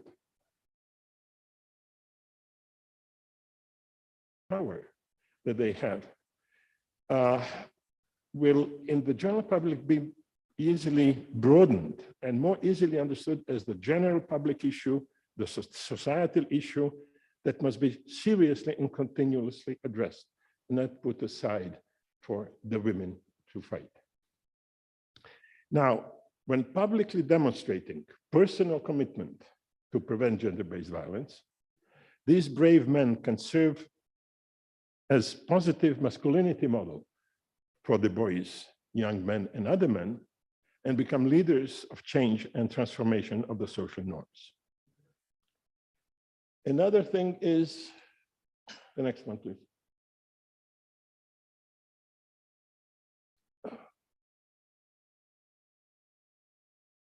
Can we have this? Okay. Now, the benefit, of course, is safer families and improved general equality. We know that gender-based violence is extreme reflection of gender inequality, which is connected to the unequal distribution of power between men and women. And we know that men are practically always perpetrators of most serious violence in intimate partner relations, the one that we refer to as terrorism in partner relations, which has the most dramatic consequences of women and children and family functioning. And we know of the transgenerational transmission of violent models from one generation to another. But let us not lose from the perspective that men and perpetrators themselves also are victims of their own violence in a way that I'm not going to expand now. But these people are not happy people. So involving more men in the way that I explained before would actually bring more safety to families and improve gender equality in that. Now, one of the things that is very practical is that family violence against women and girls, and gender-based violence in general is very costly. It is expensive. And that is an argument that I think we should pay more attention to. There is research, there are available data about that, but perhaps not enough. So the basic message is that involving more men in prevention of gender-based violence may reduce national costs of gender-based violence. And here are some data that I looked up and some of the calculations I did just to illustrate how the things are. Now, the study from the European Institute of Gender Equality in 2021 shows that in European Union, the costs are huge. It's 366 billion euros in 1 year, which is, mind you, 2.5% of the gross domestic product. 2.5 point. Imagine when we go or the economists, the macro planners go into planning the growth, national growth. 2.5% is something that's all right. It should be higher. But when we go into the recession, 2.5% is something that people wish or they wish to maintain. And then I looked into the data for Austria, because they are our colleagues from Austria here, Croatia, we are representing here also us. And then I looked at Slovenia and Latvia, because they have a similar population as North Macedonia. And these are the data you could see there. The costs for Austria per year is 7.3 billion, for Croatia 3.3 billion, Slovenia and Latvia you see. And if you take that in relation to the gross domestic product per year, these are the percentages. So I didn't find the data for North Macedonia, except that the population. And I also looked at and found the gross domestic product per year. So I made some assumptions. If it is only 2% share in Macedonia, that may cost about 260 million euros per year in this country. Is that substantial money? Okay. And let us assume that through the prevention, and so forth, but also in bringing more men, as I was explaining earlier, into the picture. If that could reduce the cost of only for 5%, for only 5%, then 13 million benefit would come to this country. And if only half of that was invested in further prevention of gender-based violence, imagine what the resources would be. Now, this may be idealistic, but I think we should think about the cost of the gender-based violence. Now, we know there are many challenges and obstacles on the way forward, which includes that the changing of gender norms, stereotypes and prejudice. It is a slow and demanding process, and it goes on and goes on. And with some of people in this audience, my colleague and partner, Marina Edukovic, and I discussed that we have been here working on a similar topic about 15 years ago. And it was very nice to see the progress. Probably you and I would wish that the progress was quicker during this 15 years, but there is the National Plan of Action and things like that, which is very encouraging. So it is a slow process, we know. But that requires coordinated and persistent actions from a variety of stakeholders at different levels of the social ecology, at the individual and family, and the social networks, and the community, and the society as a whole. And I'm not going to go into the details now. Now, I would like to draw our attention to the fact that educational context, that was mentioned earlier also in the presentation, offers unique opportunity to work with boys and young men, not with adult men. Other tools are destined for them.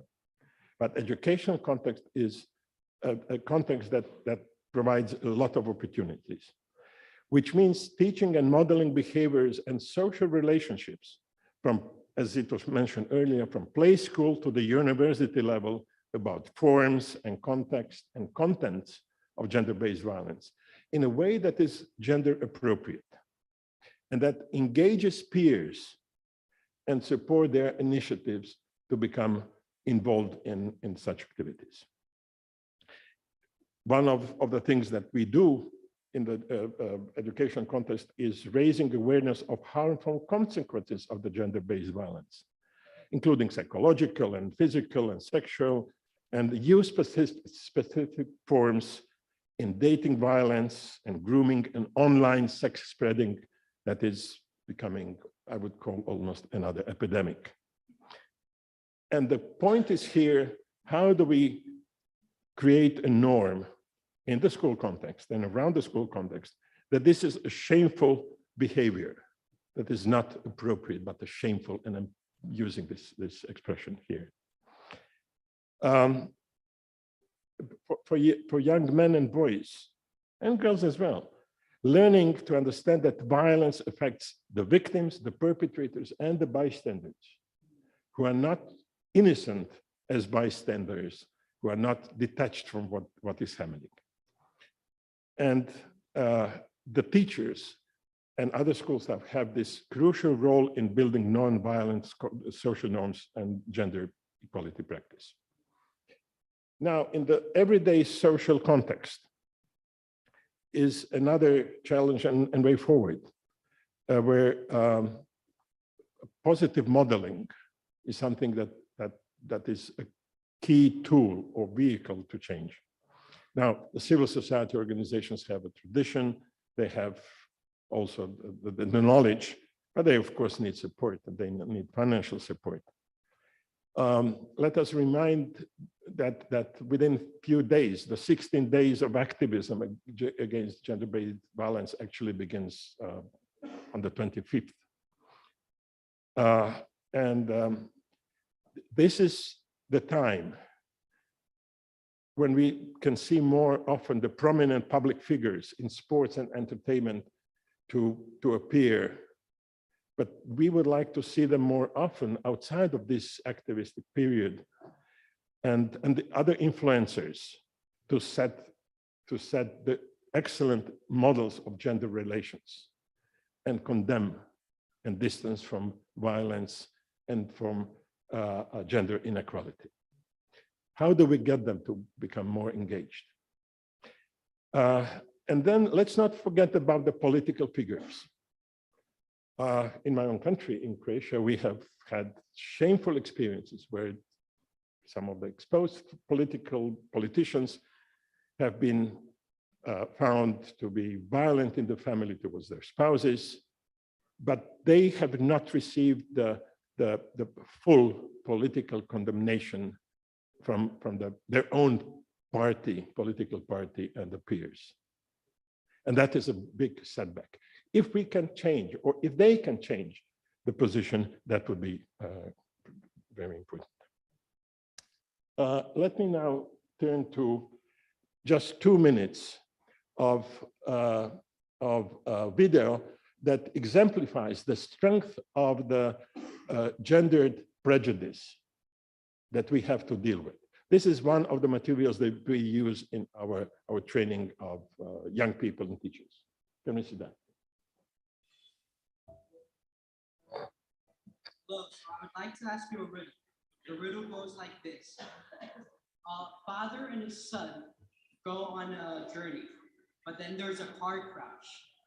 The father dies. The son is brought to the hospital, but then the doctor sees him and says, I can't operate on him. He's my son. How's that possible? And he was adopted. They're both dead. Like, how much time do we have? We come back tomorrow. Father and son, no, father and son are the same. What? The father and the son are the same. So it's the son, and he has two what? Fathers. No. Or one father and one. The mother stuck with two guys, and he thought that the guy who died was his mother, but actually he wasn't. And then, surprise, motherfucker. The mother had an affair with the doctor. Maybe the doctor is his biological father, and the father who died is his adopted father. No, the son is still alive. Oh. Okay. They were a gay couple, so they adopted the son. No, that is not possible at all. Well, the doctor is his mother. That's correct. It's either his mother or the doctor is gay with the father that died. Perfect. Thank you. Doctor was mother. Yes. Oh, it's a female doctor. It's his mother. Yes. It's the mother.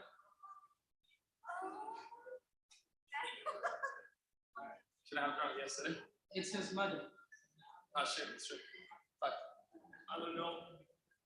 The doctor was his mother. Oh my god. It's his mother. No. Eres su hijo. Antes que nadie dice doctor era. It's his mother. Huh? It's his mother. His brother. His mother. It's a woman. The doctor is a woman. It's his mother.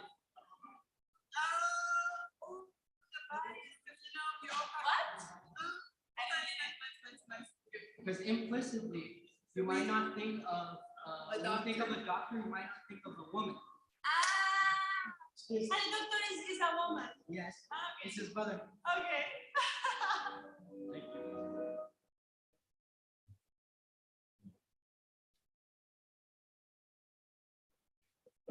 you. One back, please. Yeah, that's fine. Thank you. So I think this is for me, this is a fantastic example of the stereotypes, but also prejudice that young people that you saw here are deeply impressed with, saying, brother? Okay, so there are examples. Just give me a few examples and then I'll finish. This is an example of gathering young men into what it's called Be a Man Club, which attracts young people, young men who come together and discuss issues around masculinities, gendered norms and conditions, and learn about positive expression of masculinity and mutual respect and self-esteem, which is so important for everyone, including these young people. And they are supported to resist the norms that they may have grown up with and experience how it is to be a young and proud real man in a different way. Next one, please. Working with media and the journalists is extremely important. And those media that access the young people and also the adults. And this is an example of a campaign that is going on right on in Croatia about preventing the online violence against women and girls. Next one. This is an example of a public campaign that was targeting the adult men mostly. Probably you know about the Domaćica cakes. Yeah, and this is a campaign that they have done showing that women, in addition to housework, are also journalists and artists and salespersons, lawyers, and so forth. Broadening the understanding. That's not for women, that's for adult men, and it's not also for the young men. Another one is the prevention of gender-based violence in adolescent relationships. And this is a program that we have developed in the school context for the 17-year-olds in the secondary school. And these are the contents that you can see here that is addressed there. And the fact is that we have been reaching about 4,000 young men and women within the regular school hours each year, addressing these issues. The next one is another one that is targeting the teachers and the school staff who work daily with these young people, who are not trained to recognize and respond to gender-based violence in the school context. But they typically ignore that unless it is very obvious or severe. But if you take the sexual harassment of boys towards girls in that age, from 12 to 15 or so, that is traditionally ignored. So training the teachers and making them aware that they have responsibility to recognize and work with and deal with and address it, and provide also support to the victims and the perpetrators, because young men are the perpetrators, but they are young men. They'll be living in our societies. So the next one, please.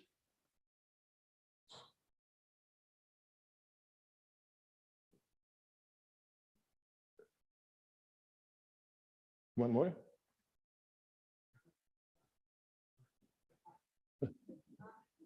Thank you.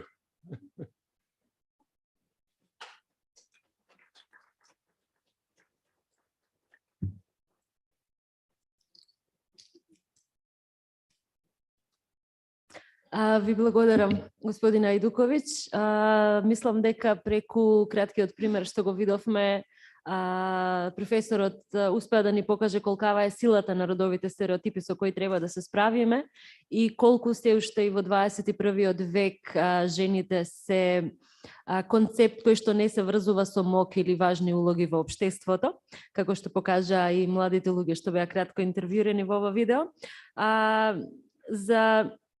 За тоа како аспектот на грижливост и неговото адресирање во светот на мажите и работата со сторители може да ни помогне, ќе ни позборуваат малце веќе најавените Морици Надин од Институтот за машки и родови прашања од Австрија, кои што исто така беа дел од обуките за различни институции и чинители во нашето општество, во кои што преку многу практични примери можевме да видиме како сите овие теми можат да се надминат со постојана работа, и тоа во рамки на медиумите, училиштата, потесната заедница и круговите во кои што има слични луѓе на нас, со кои што можеме лесно да се поврземе и да пробаме да работиме на надминување на овие стереотипи. Morice Nadin, please, you're welcome to start with your presentation. Hello, everyone. My name is Nadine Lampel, and I work at the Violence Protection Center in Graz. So I work with victims of crime, and my colleague Moritz is working with the perpetrators. And together we did the training, victim safety orientated work with perpetrators. We designed it and we supervised it. The Association for Men and Gender Issues has 4 departments. And the Department for Work with Perpetrators has following objectives: stress and anger management, so the elaboration of personal risk factors, what is triggering me, why do I get angry? Of course, as a main goal, the reoffense prevention, promotion of empathy and taking over responsibility, confrontation with offensive, violent, and abusive behavior, and the victim safety orientation, so promoting violence protection and promoting of caring aspects of masculinities, which is going, Moritz is going to talk about it later. Here you see the basic framework of the victim safety orientated work with perpetrators. The most important thing is the institutional cooperation. In the history of Austria, some worked with victims and other organizations worked with perpetrators, and they didn't talk to each other that much. So that changed. And nowadays we work with this concept so that there is institutional cooperation. The Victim Protection Service they work with victims, the Perpetrator Service work with perpetrators, and there is, between the advisors, there is a case-related networking. We have an example from Austria for you. The main goal, of course, is violence protection, and there are more players. In Austria, we have for lots of institutions and organizations. In the victim protection for women, it's the women's shelters or the violence protection centers. Violence protection for children, there are the Office for Child and Youth Welfare from the state, but also the child protection centers. And when it comes to perpetrator work, it's the men's counseling centers, but also the probation and violence prevention counseling centers. So in a case, all of them work together and talk to each other and give information. For me, as I told you, I come from the practical work. It was important to you, what are the values in the practical work with victims from this approach? On the one hand, for me, as an advisor, as a violence protection advisor, it's so important to get more information, to get information about how he's doing, what are the thoughts of the perpetrators, to get a fuller picture, and not just to hear one side of the story. On the other hand, if there are smaller or bigger positive, but of course negative changes in the behavior of the perpetrator, I can talk immediately to the victim and, for example, adjust the personal security plan before she's going home or before she's meeting him again. But also if there are changes in the victim's behavior, for example, when she's talking very clearly about, now I want to get the divorce, I'd like to be separate. So I can talk to the perpetrator advisor, and he can talk to the perpetrator, he can adjust, and the advisor can accompany the whole process. So best case would be that there is a de-escalation before they meet at home alone.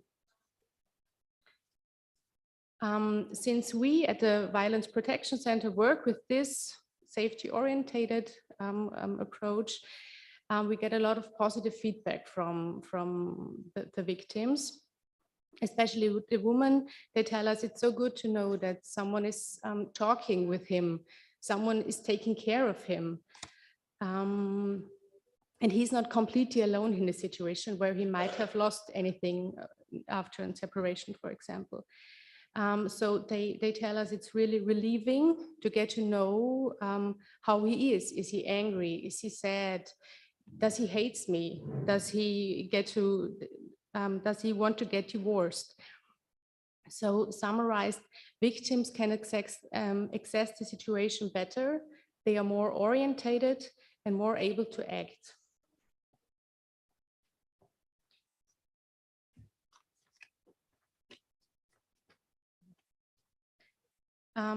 As most of you know, there is the European network, Work with Perpetrators, and they did some good guidelines. And here are some of them for the victim safety oriented work with perpetrators. As I said before, the close cooperation with victim protection or women's support services, and holistic intervention system, because that's the only thing, then it's sustainable. Non-competition for funds. For example, in Austria, there are different pots where the money comes from. And perpetrator programs should make constant and ongoing efforts to converse and cooperate with women's services.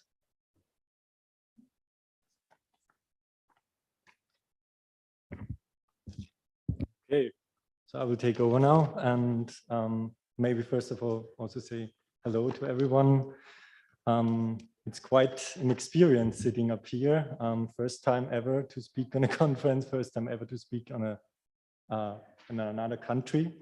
Moritz Teuertsbach is my name. I'm social worker. I work with perpetrators in the victim safety oriented context. I will talk now a little bit more about how we address alternative masculinities when working with perpetrators, how this also shapes our work, our psychosocial counseling especially. Maybe I don't want to spend too much time here now on gender-based violence because it's most of you all are familiar with this term. I just want to make the point, we're using the term gender-based violence because we also we want to make visible that men are often also experiencing violence, that it's always connected to a power structure. And we want to give men, or we want also conceive masculinity as something that is constructed, that is socially constructed and influenced by, for example, a hegemonic masculinity. When we want to understand violence, when we design interventions, we always have to understand it as a multifactorial problem.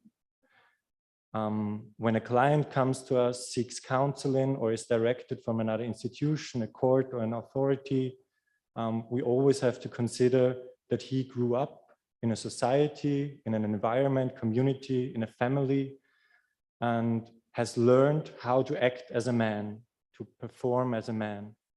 He was constructed, he was educated, he performed as a man. In counseling, we have the opportunity to deconstruct, to work on masculinity, on the things that he learned. And we have the opportunity to work on violent behavior, to change violent behavior. And maybe also to what Tanya presented in the beginning or in the start of the conference, society, the norms in the society, they are also forming masculinity, they are shaping gender identities, they're shaping relations, gender-based violence.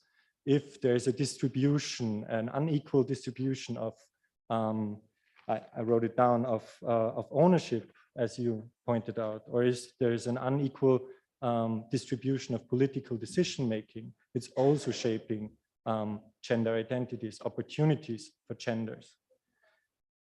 And that's why we need something to offer men. That's why we need something to offer men when they seek counseling, where they can change to, where they can turn to. I want to shortly show you this study from Norway. It's from 2007. It kind of shows that children who grew up in a family where there is an unequal share of this decision-making, that they are of a higher risk of experiencing violence. If there is a man in responsibility, the father has more responsibility, is in charge of decision-making, there is a higher risk for children to experience violence by their fathers. In a family where there's an equal share of decision-making, if there's gender equality performed and lived, then there is a lower risk of experiencing violence. That's why we need a concept of masculinity that gives us the opportunity to work on gender equality, to develop skills, competences, abilities, capacities to perform as a man who is engaged in equality. Men who turn to us, I think you know the concept of toxic masculinity. They often display different aspects of a toxic masculinity. When they, in the first interview, in the first counseling session, they often sorry, I have to. They often turn to us and feel like incapable of sharing their emotions or their feelings. They often don't have the words for emotions, for feelings. They often did not have any experience at all seeking support, talking about their mental health. It's because there are social norms, there is a society, traditional gender socialization under a system of patriarchy forms traditional toxic forms of masculinity. We call it in counseling, there is a picture, an image of an indestructible man, a man that can do everything, that does not have to talk about his feelings, that is not vulnerable. We have to deconstruct this image of masculinity. And to give you a brief insight in an exercise that we are doing in counseling, some participants are here that participated in the victim safety oriented training on work with perpetrators. They know this exercise. It's the funnel of anger. We use it both in prevention as in intervention. It's to show, we invite the clients, the participants, to name all the feelings, emotions they can name. And in the second step, we ask them to name all the expectations, the constraints that they've come across in their life. Expectations, constraints from the society, from their environment, from their communities. And this exercise shows that the men act like the society, their environment wants them to perform. They only show certain emotions because the other emotions are devalued as a man. That's why they will mostly just know emotions or showing emotions as anger, aggression, and they are not capable or not experienced in talking about vulnerabilities, about their needs, desires, about their hurtful experiences, about sadness. A concept of masculinity is needed, and that's why we at our institution, at our Association for Men's and Gender Issues are working or are using a concept of masculinity which is called caring masculinities. Everyone here knows it. I don't want to spend too much time, but it's the thing that we want to really exercise more in counseling, in therapy as well, to teach or to invite men how they can live or they can identify as men, perform masculine, but in a caring way, in an equal, engaged way. What does this mean for counseling, for the work with perpetrators? It's caring masculinity is an attitude that we as counselors, that we as professionals also have to display. We invite the man in counseling sessions in the work with perpetrators to talk about healthy relationships. What are the benefits of an equally orientated masculinity, of a caring masculinity? And another thing that that I always advise men in the counseling sessions, in the first sessions, is that they start right away when they come to counseling to start keeping diaries, writing diaries, because most men have not learned to talk about their feelings, about their emotions. They don't have the approach, the access to their inner needs, vulnerabilities, and they have to get to know themselves better. That's the goal also of counseling perpetrators. And something that I also want to share with you is an important project that has been installed in the last 2 years in Austria. It's a crisis counseling hotline. It's funded by the social ministry in Austria. And it's the first telephone number in Austria where men can turn to when they need someone to talk to. Because before that, 2 years before that, there was no hotline. There were hotlines for women, for children, when they experienced violence, but there was no hotline nationally wide and funded by the Austrian government, where men can turn to and talk about their experiences, where they can seek advice and counseling. And maybe this is also a project that could be interested for North Macedonia. That's it. Thank you.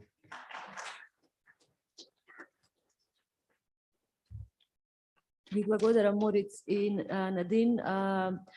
И господинот Фугер утрово ни посочи дека Австрија не е така далеко од нас кога станува збор за справување со насилство. За жал и развиените земји се справуваат со истите проблеми како и помалку развиените или оние што се на пат да ги стигнат. Благодарам многу. Директната работа со сторители мислам дека нуди поле за споделба на искуства и на крајот од сесијата се добредојдени прашања кон сите учесници на панелот, бидејќи мислам дека можеме многу да добиеме од искуствата што ги има во Австрија. Спомнав дека сме слични баш заради тоа дека можат да се пресликаат овие искуства кај нас многу лесно.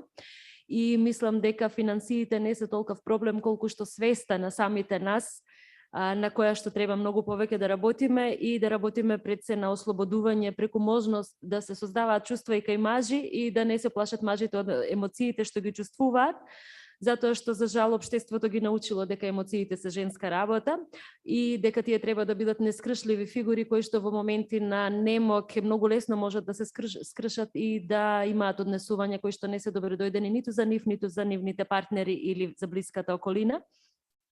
Треба да научиме дека мажот може да биде ранлив и дека родовата еднаквост во рамки на домот е всушност предуслов за безбедноста на децата и за нивен соодветен развој и раст.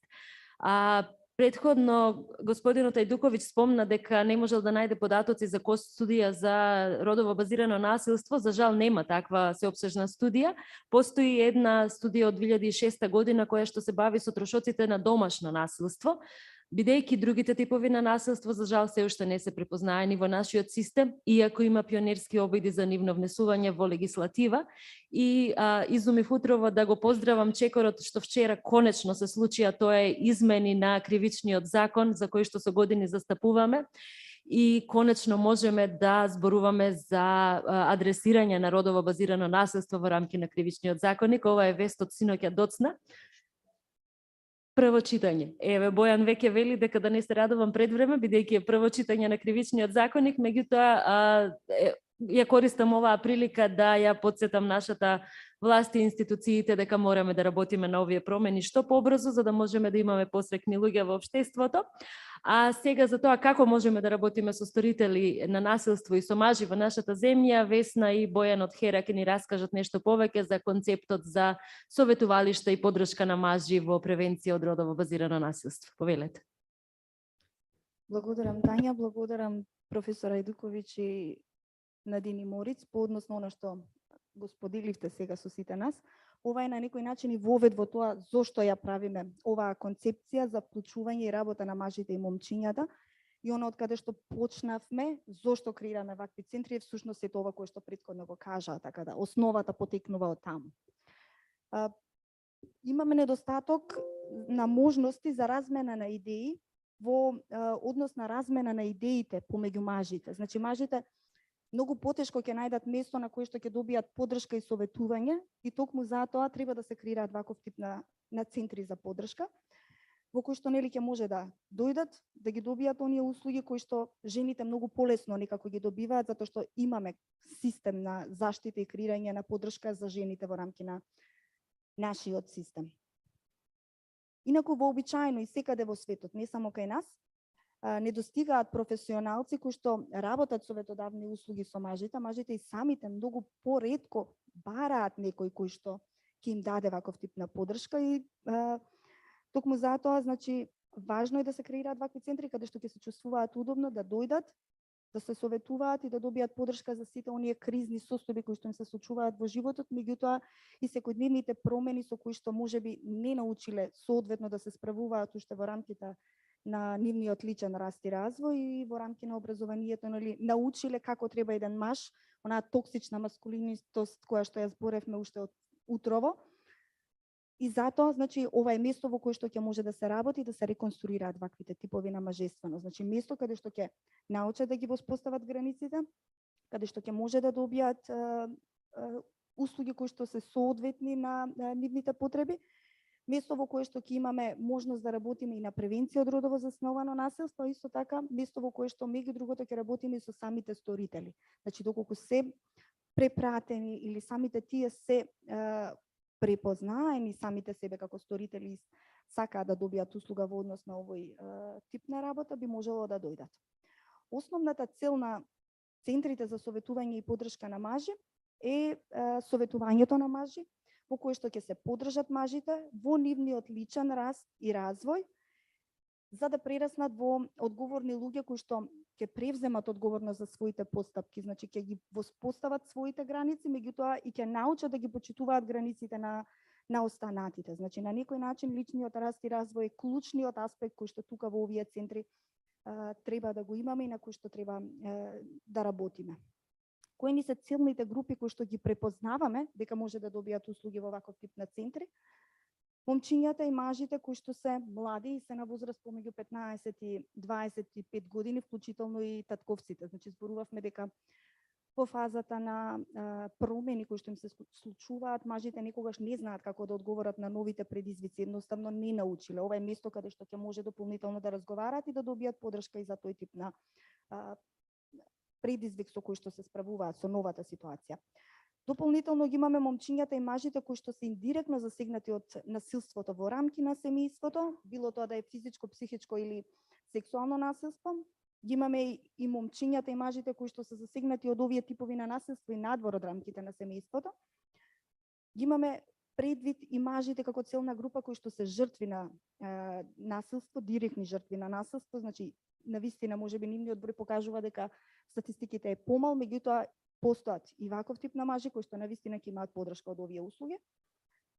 И мажите кои што се во состојба на разделување од својот партнер, партнерка, вклучително и во случај на бракоразводна постапка. Значи многу информации кои што во овие фази и овие состојби може да се јават, може да дополнително бидат адресирани и добијат информација за како поедноставно да се справат во рамки на овој тип на центри. Во првата фаза, од она како го креиравме самиот концепт, значи има многу можности за работа и многу услуги кои што може да се понудат, меѓутоа имаме предвид која е реалноста овде кај нас и велиме дека во првата фаза ќе се фокусираме на програми за поддршка на мажи во криза. Стои, значи, точно во самата презентација кои се содржините кои што ќе се работат, инаку оваа категорија на мажи кои што може да добијат услуги се мажи кои што ќе поминат 10 до 12 сесии за да ја надминат самата криза. Значи во првиот момент работењето би значело одреден број на индивидуални или групни сесии во зависност од самиот проблем со кој што се справуваат, така и ќе бидат предвидено нели дали ќе бидат индивидуални или групни сесии. Потоа имаме посебна програма која што се однесува на работа со сторители на насилство. Во овој момент на кој што го работиме и се спроведува во нашата земја, тоа се 16 сесии, групни сесии пред се, на кои што се работи, структурирана психосоцијален третман за работа со сторители. Основата на третманот е когнитивно-бихевиорална терапија. Имаме 2 до 3 сесии кои што на почетокот сите ги поминуваат за проценка за да се види дали се адекватни да поминат низ овој тип на третман. и тоа е она кое што нели е предвидено во самата програма за работа со сторители. И дополнително во првата фаза велиме дека освен овие групи на мажи ќе работиме и со мажи во делот на превенција преку работилници за јакнење на свеста и градење на знаење и вештини од областа на родова еднаквост, сексуално и репродуктивно здравје, емоционална писменост, вештини за комуникација, грижа за себе, како и грижа за децата. И сите овие, повторно ќе кажам, наменети се за млади, момчиња и мажи на возраст од 15 и 20 до 25 години, меѓутоа и татковци. И ова се работилници кои што би се работеле по потреба. Значи, во оваа фаза завршуваме со ова, имаме можности за многу надополнување и надградба согласно сето она кое што видовме, слушнавме дека е потреба на мажите за да соодветно одговориме на нивните потреби. Како е замислен организацијски ваков тип на центар, организацијската структура е согласно услугите кои што ќе бидат давани. Велиме дека во првата фаза 5 работни дена во рамки на по 7 часа би се работело, ќе има можност за индивидуални сесии доколку има потреба од ваков тип на работа, меѓутоа групните сесии, особено во работата со сторители, се препорачливи да бидат спроведувани.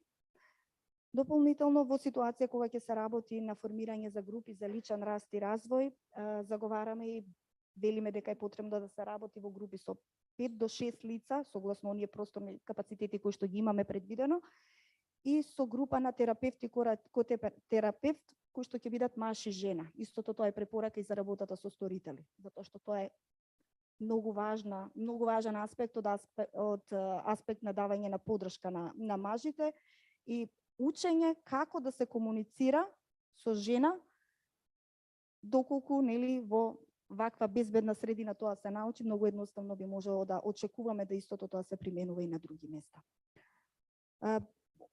Координатор секако не е потребен, психолог или социјален работник. Во првата фаза велиме дека тим од 4 терапевти, барем 2 кои што ќе работат со сторители, 2 кои што би работеле во делот на работа на мажи во криза, поддршка на мажи во криза, е она кое што е минимум за кое што очекуваме и заговараме за да се започне ваков тип на мал центар за поддршка на мажи.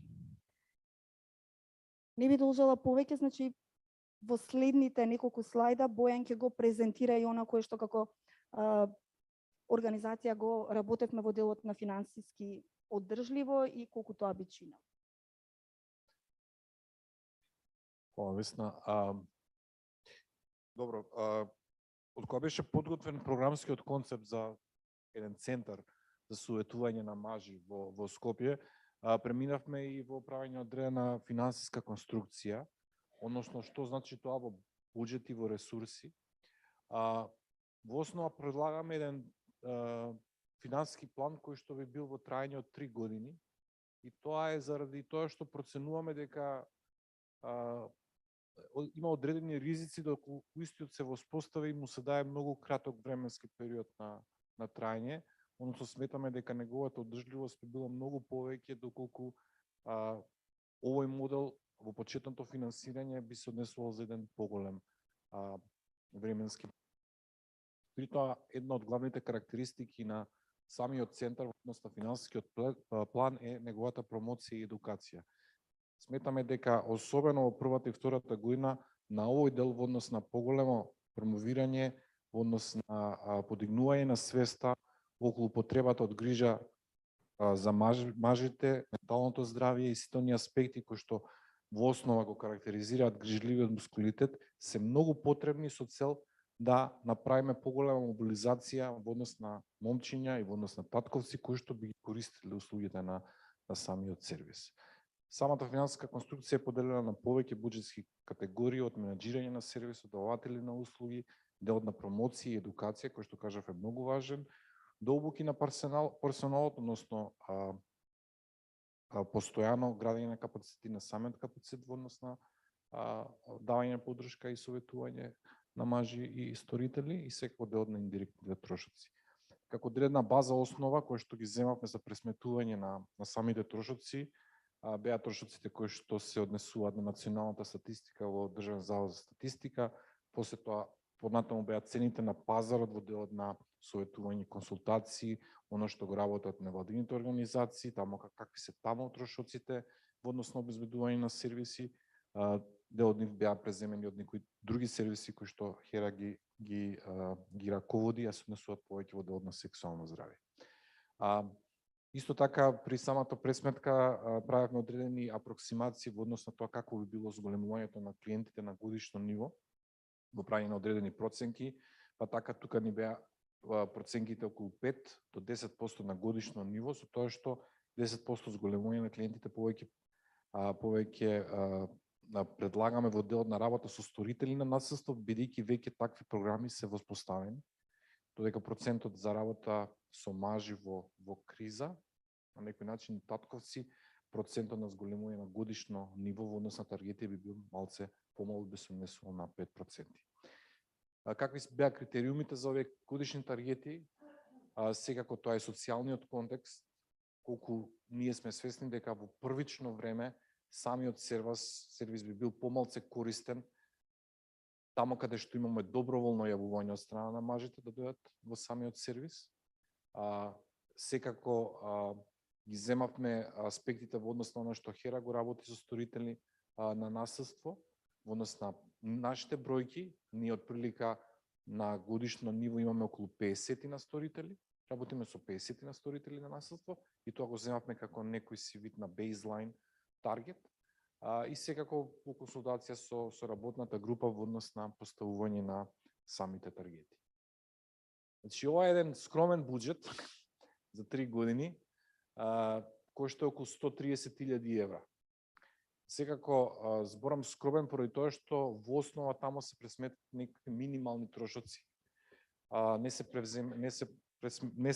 Не е направена самата пресметка на некакво оптимално негово функционирање, туку на некакво минимално. Кога гледавме кој се ова може да го финансира, во основа постојат одредени потенцијални извори, дали е тоа законот за средства од државната лотарија, Светска банка во делот на обнимниот проект кој што дава одредени социјални услуги. Во град Скопје, како што знаете, постои програма за социјална, детска и здравствена заштита, кој што исто така потенцијален извор. Меѓутоа, во основа меѓународните донатори се оние кои што веројатно би можеле да одиграат клучна улога, имајќи предвид дека во државата сите сервиси кои што се нудат, особено од страна на граѓанските организации, само 9% од вкупните буџети се обезбедуваат од домашните извори, скоро 91% невладините организации кои што даваат услуги за родобазирано насилство, парите ги црпат од страна на меѓународните донатори, кој што е прилично голема разлика. Значи, рековме дека центарот, кој што спомна и Весна, во основа, грубо поделено, опфаќа две групи: мажи во криза, значи не мажи кои што имаат одредени емоционални кризи и друг тип на кризни состојби со цел полесно да ги надминат. Тука секако и делот во однос на родителството и грижата околу тоа како да се биде родител, и она втора група која што е сторители на насилство. Сега обуџетрањето го правиме според консултациите, според бројот на консултации, како што кажа Весна, од прилика за она група на мажи во криза, кој што е прилично широка група и кој што може со текот на времето да се надоградува со најразлични профили на мажи кои што би имале потреба во однос на адресирање на прашањата околу грижливиот мускулинитет. Би било околу 11 консултации во 3 до 4 месеци, додека кај сторителите на насилство, кај што веќе има одредена воспоставена програма, барем во рамки на нашиот сервис, тоа се околу 16 консултации по лице во просек, каде што ќе се работи и во групи индивидуално, додека кај групата мажи во криза, првенствено тоа е индивидуалната работа.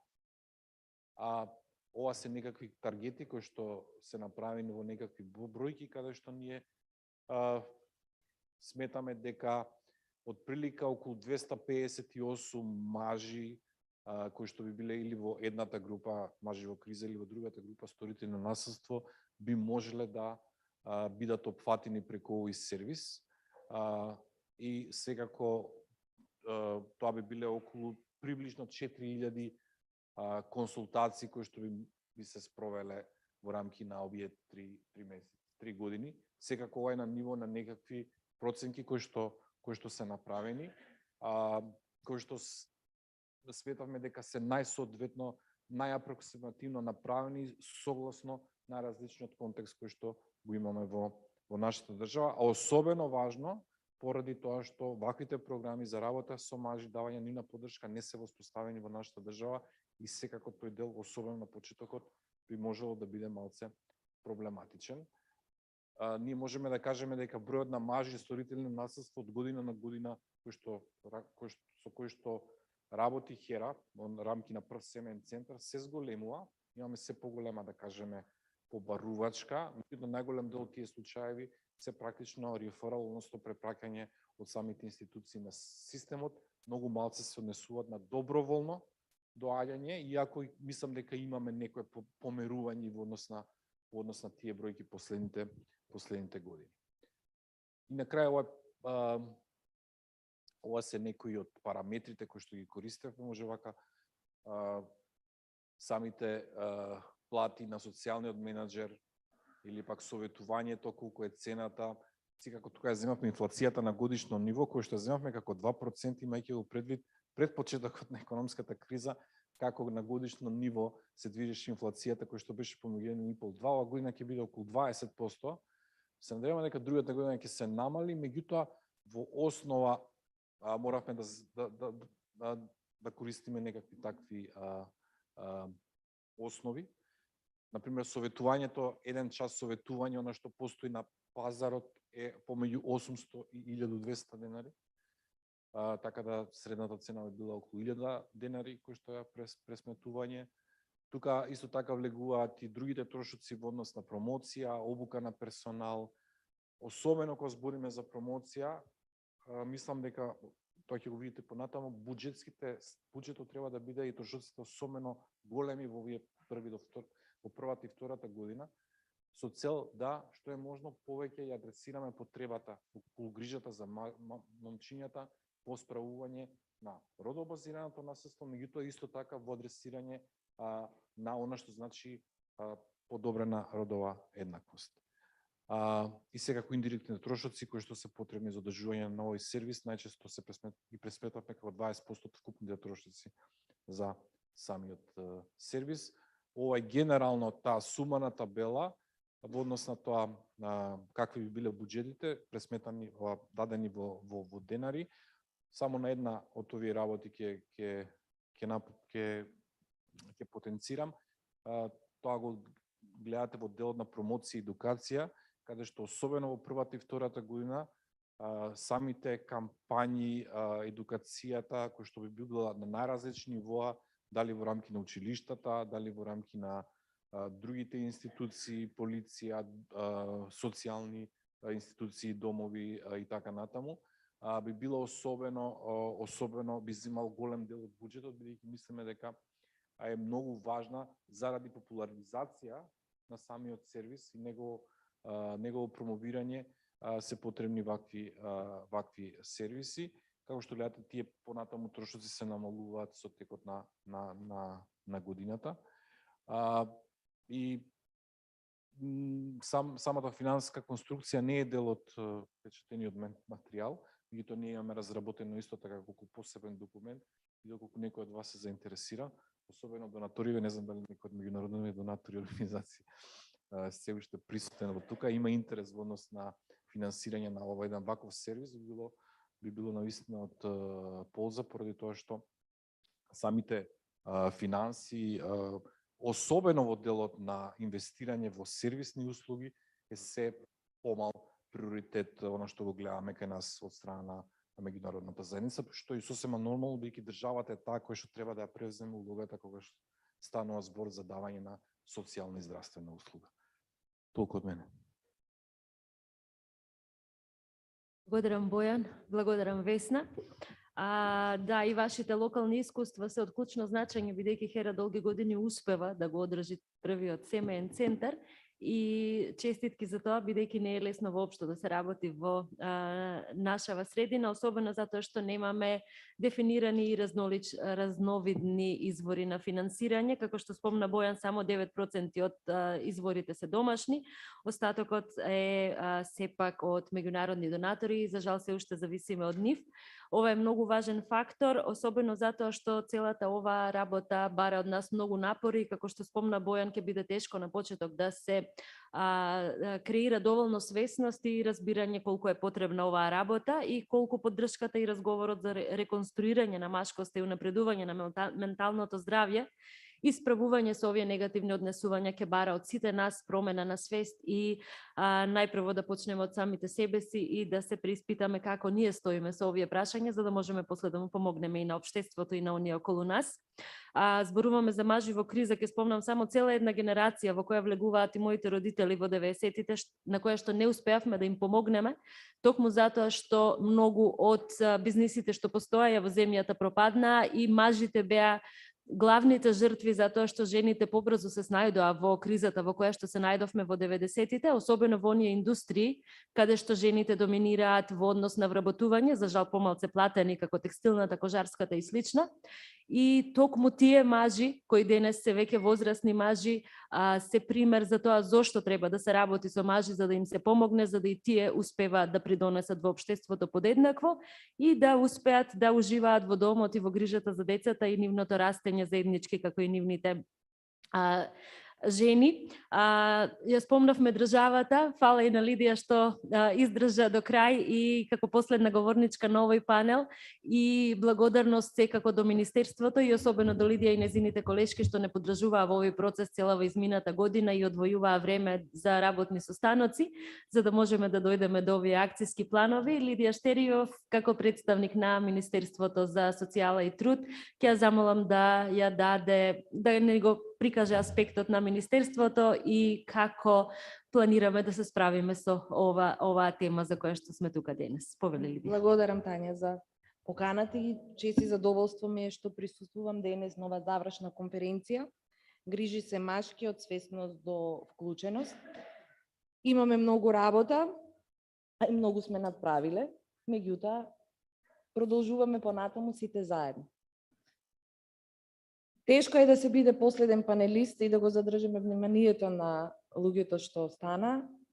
Ви благодарам што останавте, за да не дослушате и нас последните панелисти.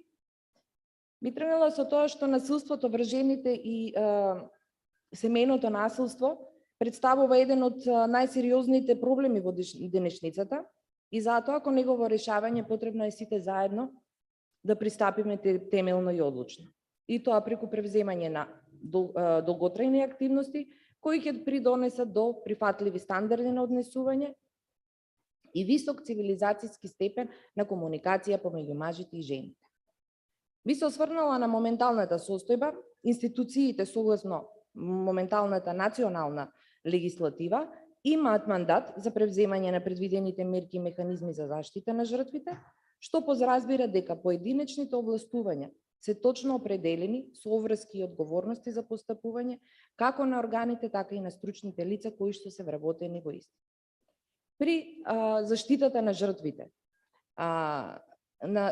на жените жртви на родово базирано насилство и жртвите на семено насилство, нивната поддршка, проценката на високиот ризик и превземање на заштитните мерки спрема жртвата, таа секогаш во моментот согласно новата национална легислатива активно учествува во изготвувањето на индивидуалниот план кој на овој начин тоа е единствениот принцип и единствената соодветна помош што можеме во системот на заштита на жртвата да го санираме проблемот на насилството еден и единствен пристап.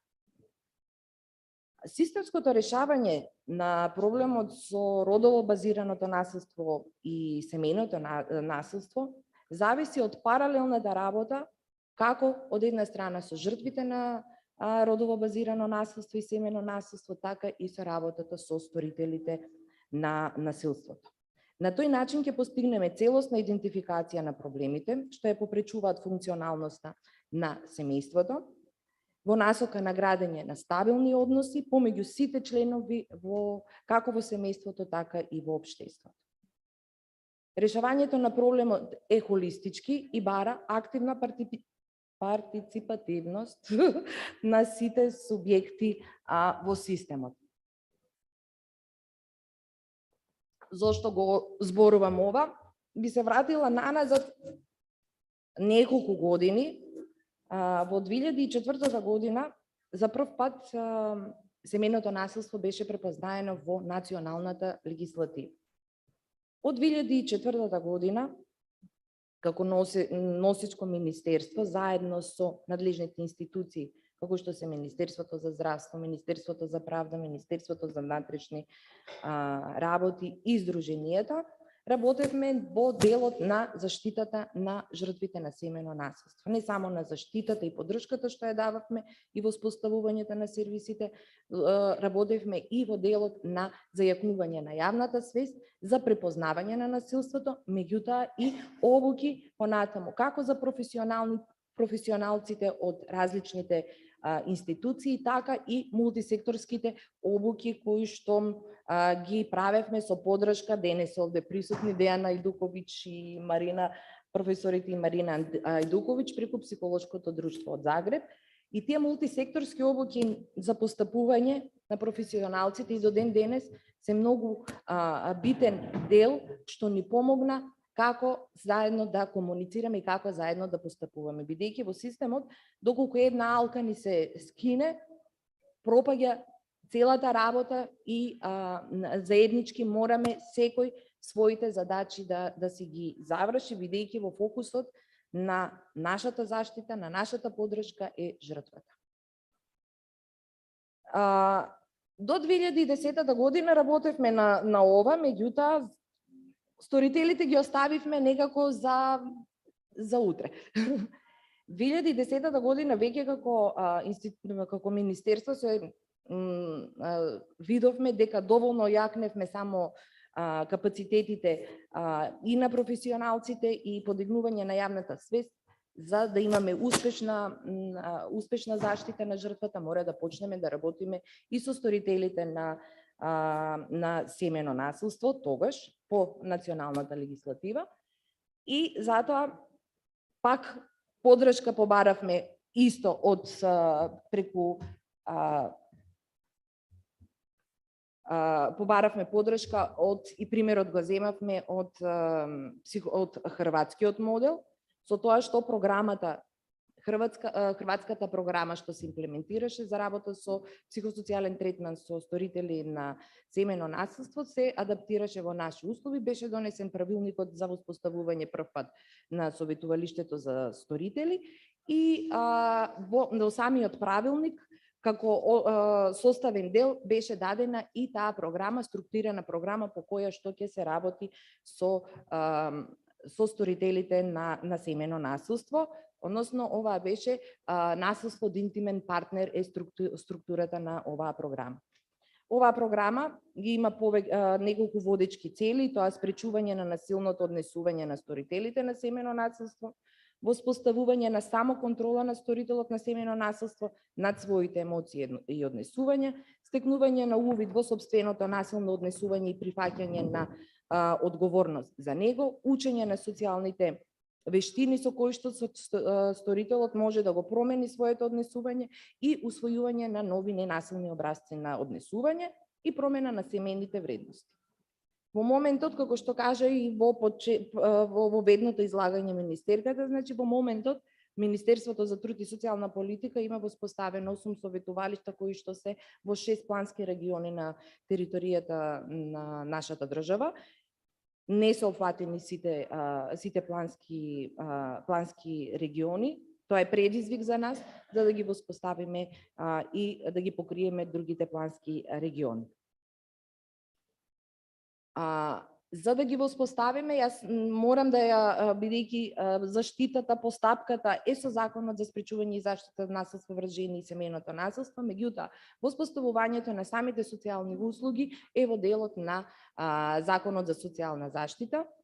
Во 2017 година Министерството почна со социјалната реформа, каде што во 2019 година ние го донесовме новиот закон за социјална заштита. Социјалната заштита во нашата држава се води по трите принципи, тоа деинституционализација, децентрализација и плурализација. Со новиот закон се даде можност на самите да се воспоставуваат, да се унапреди системот, да се воспоставуваат услугите на локално ниво, и не е само препознаено, да не е препознаено само Министерството за труд или институциите дека ги воспоставуваат овие социјални услуги, од тие услуги се дадени што даваат можност. Може самата локална заедница да ги отвори и здруженијата на граѓани, бидејќи здруженијата на граѓани ни се наши партнери и продолжена рака на стручните лица од на центрите за социјална работа, бидејќи тие ја работат постапката, тие овластувања јавни што ги имаат, меѓутоа по делот на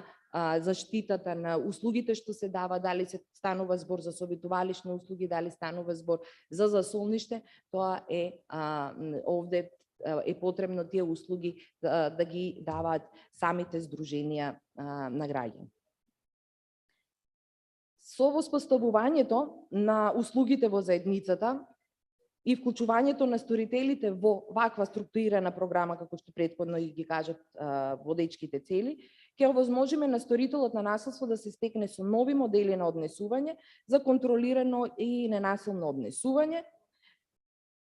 Преку ќе се намали ризикот од повторување на делото, ќе се прекине и спречи насилното однесување. Единствен начин што можеме ова да го направиме е кога ќе влезе самиот сторител во ваква структурирана програма. Во моментот имаме само една структурирана програма што се работи во нашата држава. Потребно е да имаме лепеза на повеќе програми каде што ќе можеме да го покриеме секој дел. Психосоцијалниот третман не секогаш не гарантира целосна трансформација на сторителот, бидејќи промената е долготраен и сложен процес. И самите европски истражувања покажуваат дека сторителите кои што успешно завршуваат вакви структурирани програми ќе престанат со насилното однесување, меѓутоа кај некои насилници потребно е да се продлабочи и треба да се оди на понатамошен третман. Дали тоа станува збор за индивидуална, партнерска, семејна терапија или некој вид друг на третман, меѓутоа кај дел ќе нема да имаме успех. Тоа најдобро е, јас би сакала да споделам со вас, може некои знаат, некои не. Книгата што е напишана од професорката Марина Ајдуковиќ и мислам дека беше Гордана Павличевиќ, насилие над женама у обитель, точно ги дава и тие типологии на насилници, нивните карактеристики, облици, како, на кој начин имаме трите типологии, каде што кај првите имаме 50% успех, кај вториот тип 25%, па следните може ќе имаме, може нема да имаме, меѓутоа сето тоа е работа, психолозите и психотерапевтите тоа добро го сваќаат.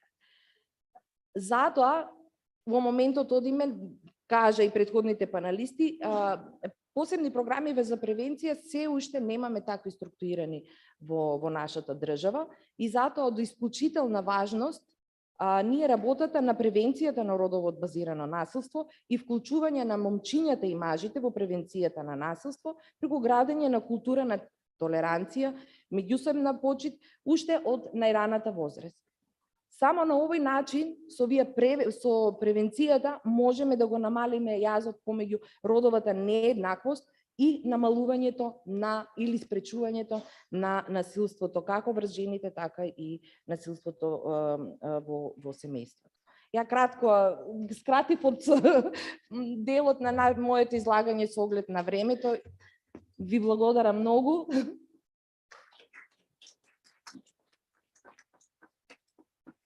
Благодарам, Лидија, и на тебе. Да, времето ни е кратко за се што сакаме да кажеме, бидејќи оваа тема опфаќа многу сфери во нашето живење и политики, како што спомна Лидија, и различни закони. И токму затоа мултисекторскиот пристап и холизмот се многу важни во решавање на овие прашања и систематизација на обуките, континуитет на истите, како и институционална соработка.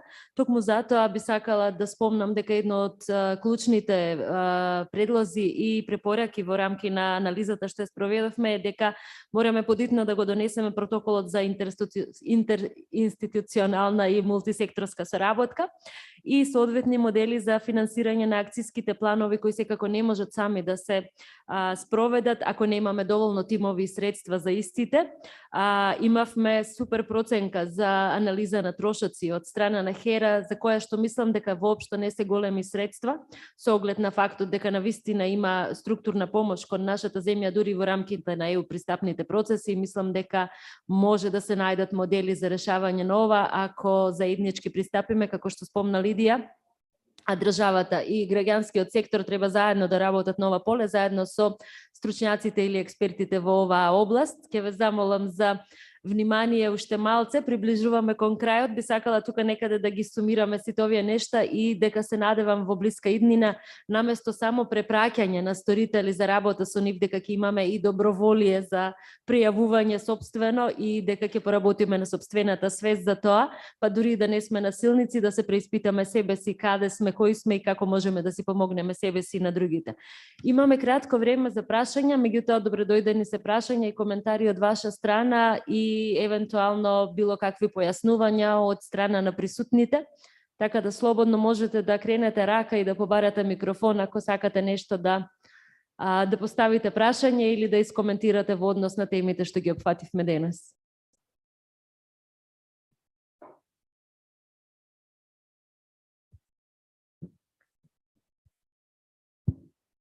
Мислам дека сме срамежливи за прашања, меѓутоа сепак имаме нешто.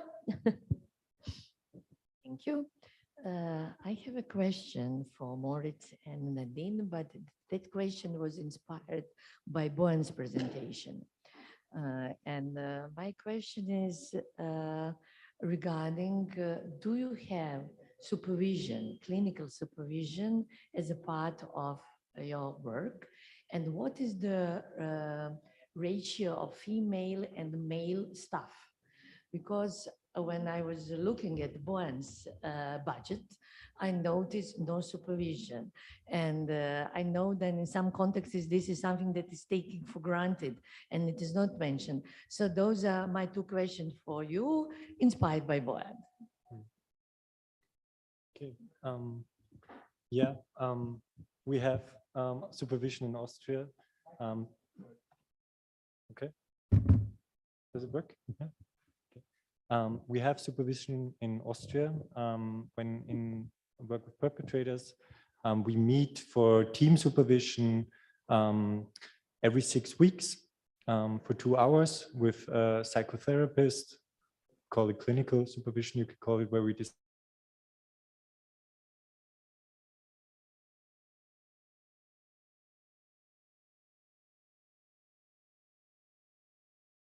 discuss cases that are psycho. And also maybe to add something to supervision, we always have the opportunity, if we need individual supervision, if I have a case that's strongly affecting me, or if there's a working situation, then I always have the opportunity to seek supervision for myself.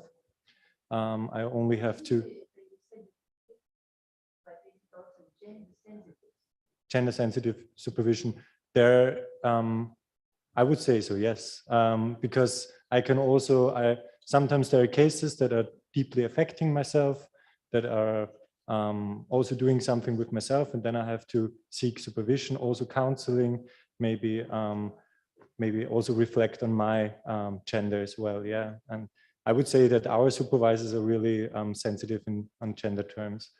And regarding the staff, we have mostly our staff working in the perpetrator work are male, are men. We have female trainers in group sessions, because when we work in groups, we always want to, yeah, exactly. We always want to be both genders, or represent more genders than just one, the male gender. And yeah, but for psychotherapy, we only have male psychotherapists. For the risk assessment and the diagnostics, we also have clinical psychologists who are women. And for counseling, case management, at the moment, we only are male social workers, but there have also been working female social workers at our organization. Yes, of course. So why you understood why I asked this inspired by your life?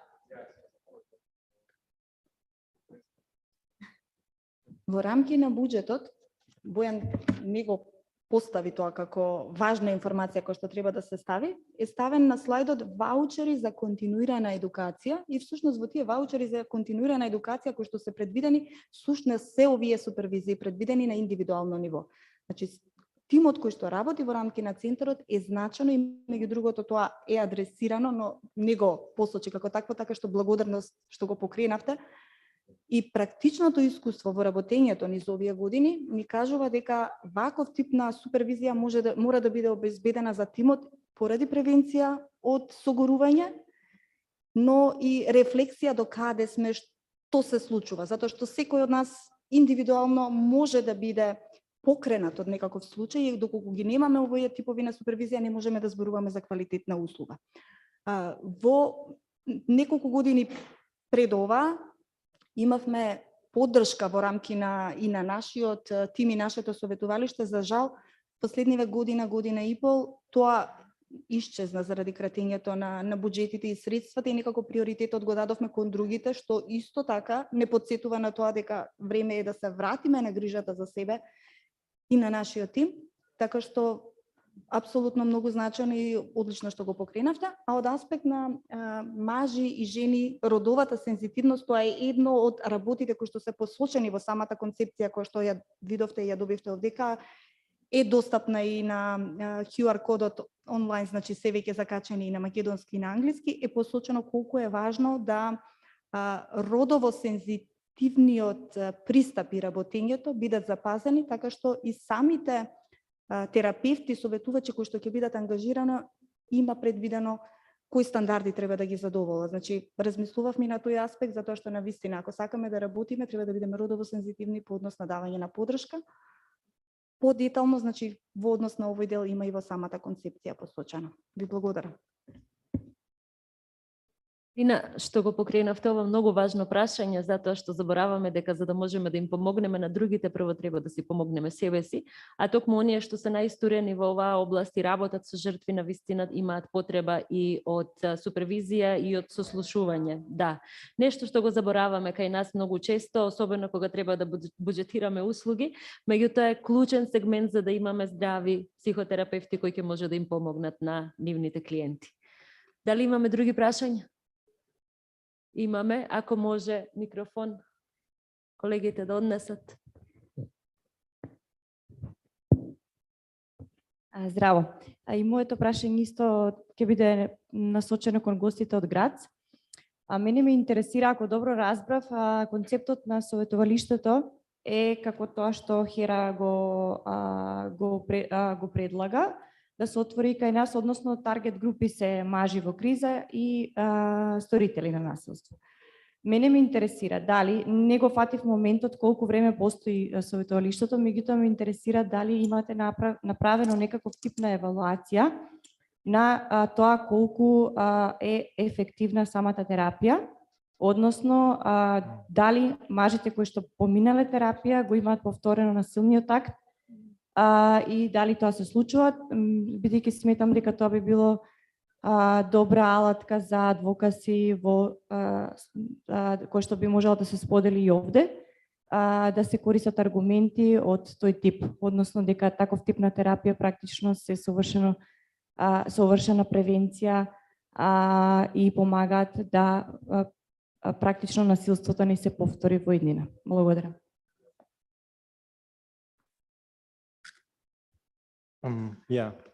Sorry for not maybe introducing the Men's Counseling Center in Graz, in Styria a little bit more, but the Men's Counseling Centers, our institution has been active since 1996.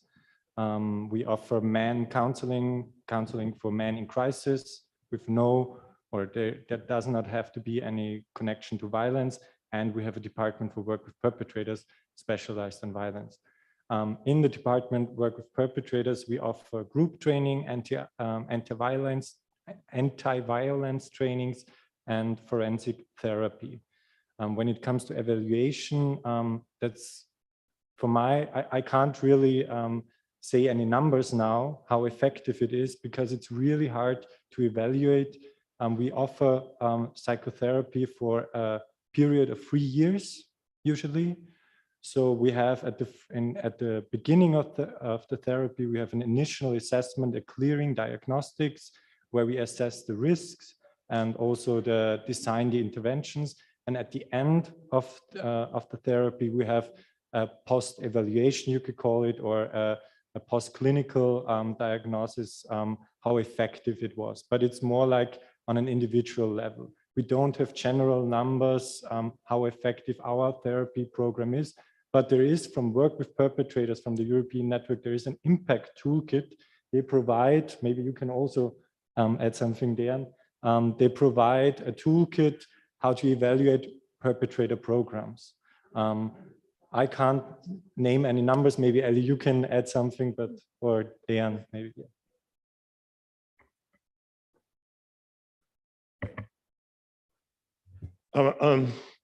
Evaluating the effectiveness of perpetrator programs is a big challenge, because there are several obstacles to that.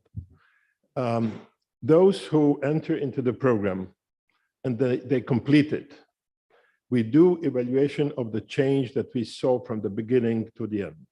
And the information that we have comes from the observation, careful observation and monitoring by the therapists, or the two people who work in a group with the perpetrators, who are experts in that, and they do structural effectiveness. It comes also from the partner or ex-partner as an quasi-independent source of information about the change from the beginning to the end of the project. But the question is, or the challenge is, that we are really interested in how these perpetrators, the clients, are going to live and behave 6 months afterwards or a year afterwards. Because we know from every therapy that the highest effect is at the end of the therapy of those who finish that. But we are not really interested in that. We are interested in what happens in the real life. Now, accessing information from them or the partners 6 months or a year afterwards is a huge challenge, and there are obstacles. One of that is that the perpetrators want to forget about this period or the period before. But it's interesting that it is their partners, the victim partners, also want to detach from that. But we know, and this is an analogy, that we know that women who have spent some time, months or even a year, in a shelter for victims, female victims of violence, they are very difficult to follow up with later on to see whether they are living a life without violence. So that is a big challenge. And let me just give you a little glimpse. We in Croatia, in Zagreb, did evaluation of our program. And that is that we had information, we have approached 100 former clients, perpetrators in the program. We had data, no, let me say, we had data from the police records about them a year from after the program. And then the police also had another 100 people who did the same thing, or had the same criminal record, if you wish, but they did not go into the treatment program. So 200 of them were compared. What the outcome was, and so the question was whether a year after completing the program, they differ from those who have not entered the program. And in short, the effectiveness was about 2/3, so 66% improvement in the sense that they were not reported by the police again, in comparison to those who have not been in the program. But evaluating the effectiveness is very difficult. Now, the impact toolkit was mentioned, and this is the instrument to evaluate different aspects of the treatment of perpetrators, if you will. Because it is not only whether they stop using the violence, but also what are their perspectives, or how do they see the future of their relationship with them and the safety of children, and also the attitudes and the broader context. And I was very happy to see that the plan is to translate the impact toolkit here, and I can recommend it. And as I said, it was developed by the European Network for Work with Perpetrators, and I have the privilege of being a chair of that organization. So I promote and support the impact toolkit, because this is the most sophisticated way of evaluating the effectiveness. Thank you. Благодарам за одговорите. Само да појаснам дека се работи за водич за евалуација на вакви центри, изработен во рамки на мрежата за работа со сторители, од која што се дел и нашите гости. И можете лесно да ја најдете ако откуцате www.p или workwithperpetrators.eu и да откриете многу повеќе информации и во однос на евалуацијски практики и во однос на општи практики за работа со сторители. Бојан сака да каже нешто повеќе. Само во функција на евалуацијата не доволно сум ги разделал сите оние анализи кои што до сега постојат, имајќи предвид дека доста со тоа работам.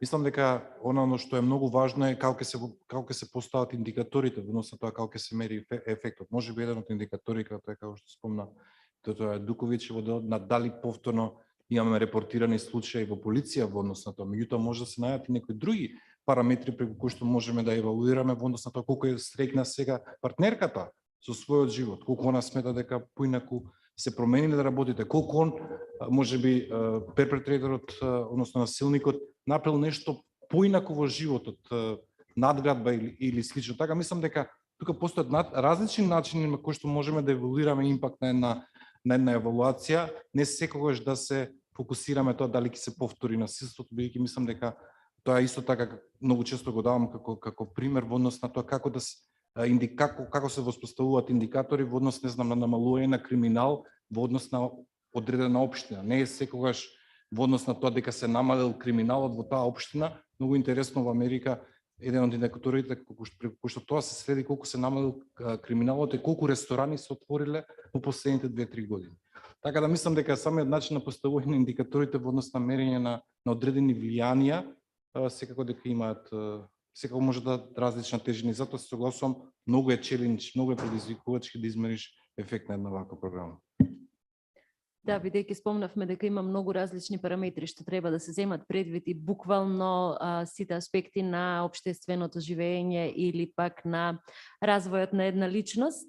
Она што е исто така важно да Морици Надин во име на времето не го представија својот центар, меѓутоа се работи за здружение кое што управува со специјализирана канцеларија за работа со момчиња, Институт за машки и родови истражувања, 8 машки советувалишта или специјалистички центри за сторители во различни градови во Австрија, како и кафуле за мажи во Грац и уште еден куп други едукативни и советувачки понуди за кои што немавме време да ги објасниме денес, меѓутоа можете да се информирате на нивниот сајт за повеќе информации или да ни се обратите на нас доколку сте заинтересирани за примери и модели на функционирање. Имам уште едно прашање, повелете. Микрофонот.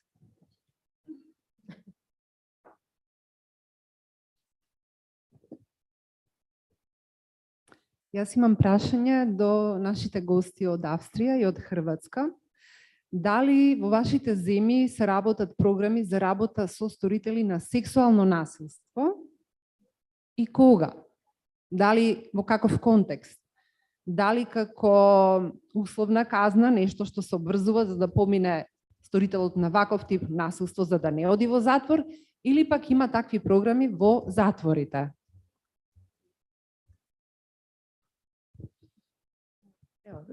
First, for Croatia, we have not enough available resources for treatment of sexual violence.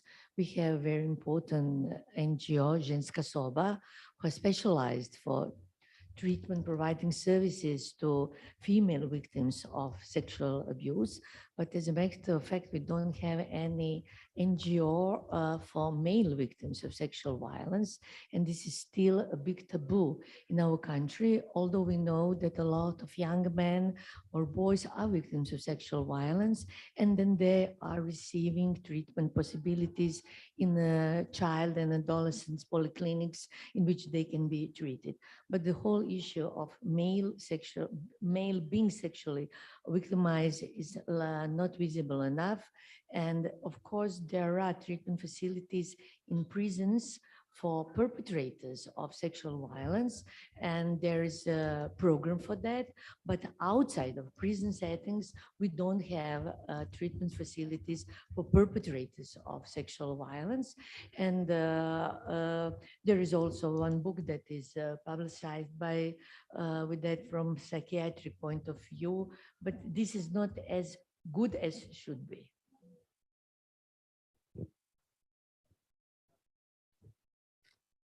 And for Austria, yes. So it's a little bit complex, but same goes as for Croatia. It goes the same way for Austria. We have forensic therapy in prison. We offer my colleagues who are therapists go into prisons, work with perpetrators of sexual violence, child abuse, child pornography users, rapists, all those crimes. They're kind of summarized into sexual violence. And when there's, for example, there is a conditional release from the prison, there can be a directive from the court or from the justice institution that they have to continue seeking therapy. Then they turn to our organization, come to the Men's Counseling Center, and also receive treatment therapy at our center. We have the number, I can't really give you an exact number, but we have a really high rate of sexual perpetrators of sexualized violence at our institution, and they usually have the direction to seek treatment from 3 to 5 years. So they're really long in a treatment program in Austria. In Austria, this is kind of a, maybe you can add something, but there's, when it comes to sexual violence, there has been more and more the approach to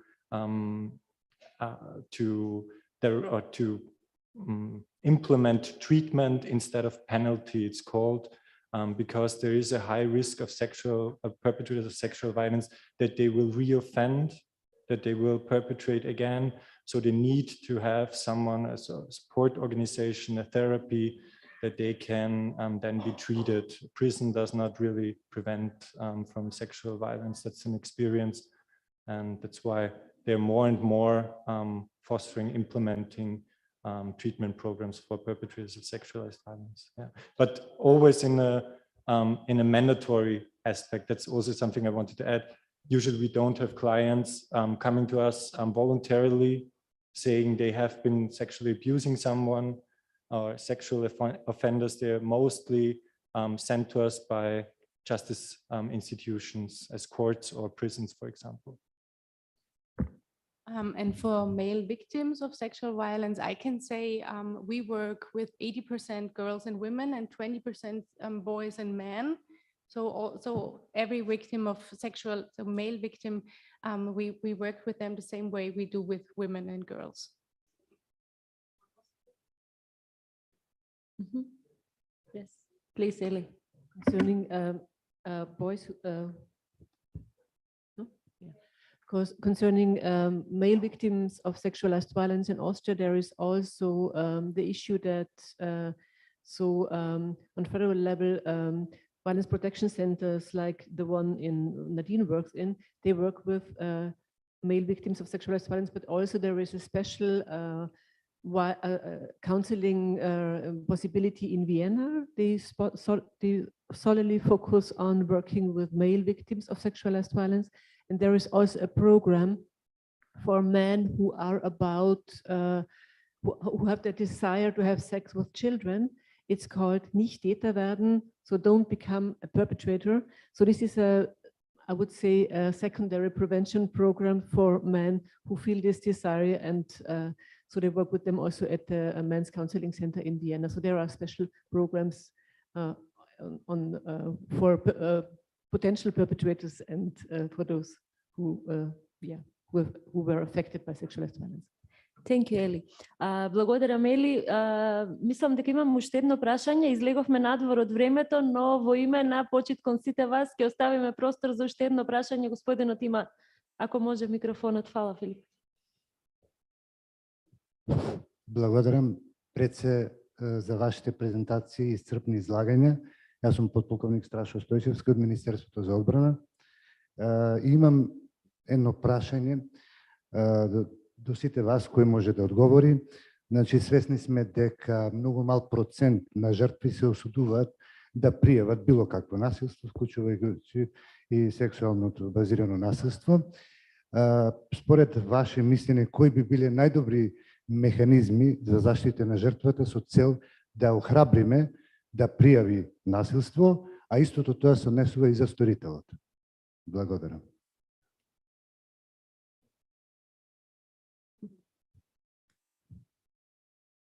По однос за пријавувањето, јас би сакала да истакнам дека за разлика ако направиме некоја ретроспектива од воведувањето на насилство, именото насилство во нашата легислатива која беше до 2021, имаме поместување, не дека бројот ни се зголемило, него јавната свест за пријавување на насилството за да пријават кај институциите е подигнато. Во моментот можеме да кажеме последните податоци што ги прибира Министерството за труд и социјална политика од 30 центри за социјална работа која што ја покрива целата држава. Значи во јануари, септември имаме 1129 пријавени жени жртви на семејно насилство. Самиот факт покажува поголемиот број, точно не знам, може само да ми го дадеш ливче.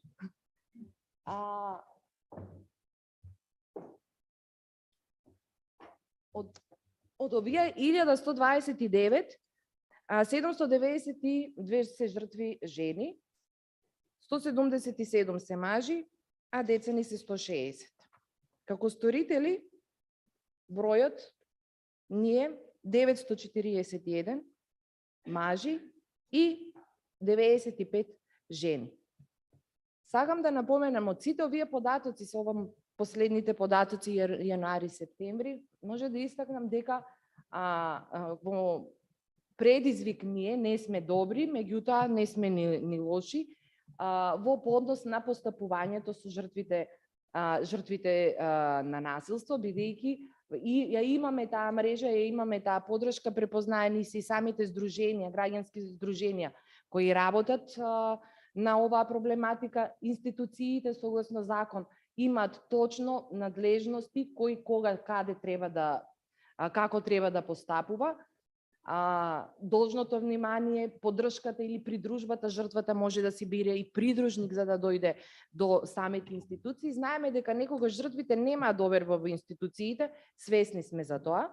Меѓутоа, како партнери ни се овде здруженијата кои што ја придржуваат жртвата за да може да влезе во институциите. Со самото влегување во институцијата, стручните лица, независно дали станува збор за стручните лица од Центарот за социјална работа, полицијата, здравствените работниците, како се должни да постапуваат и да ја заштитат жртвата.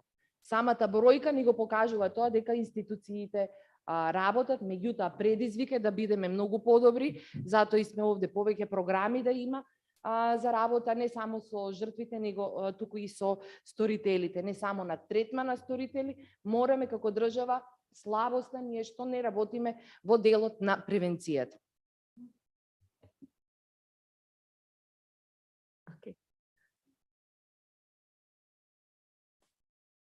I can add something to this. The general gender equality in the society increases the reporting of self-reporting of gender-based violence. So this is a complex issue. Of course, this is the issue also of the trust in the systems, from police to social work and so on and so on. And it's not only the legal framework, it's the legal practice. And we know that the victims are very sensitive to what will happen to them if they report. And they want to have some influence on how the systems are going to treat them. If they don't have any influence of that, it goes like this, then they are not going to trust it. So this is the key issue on recognizing and reporting domestic violence or gender-based violence. But I would like also to highlight one thing which is known as the Nordic paradox. The Nordic paradox actually is about this. In the Nordic countries, the level of the gender equality is highest in the world. But at the same time, they have the highest frequency of reporting gender-based violence in Europe.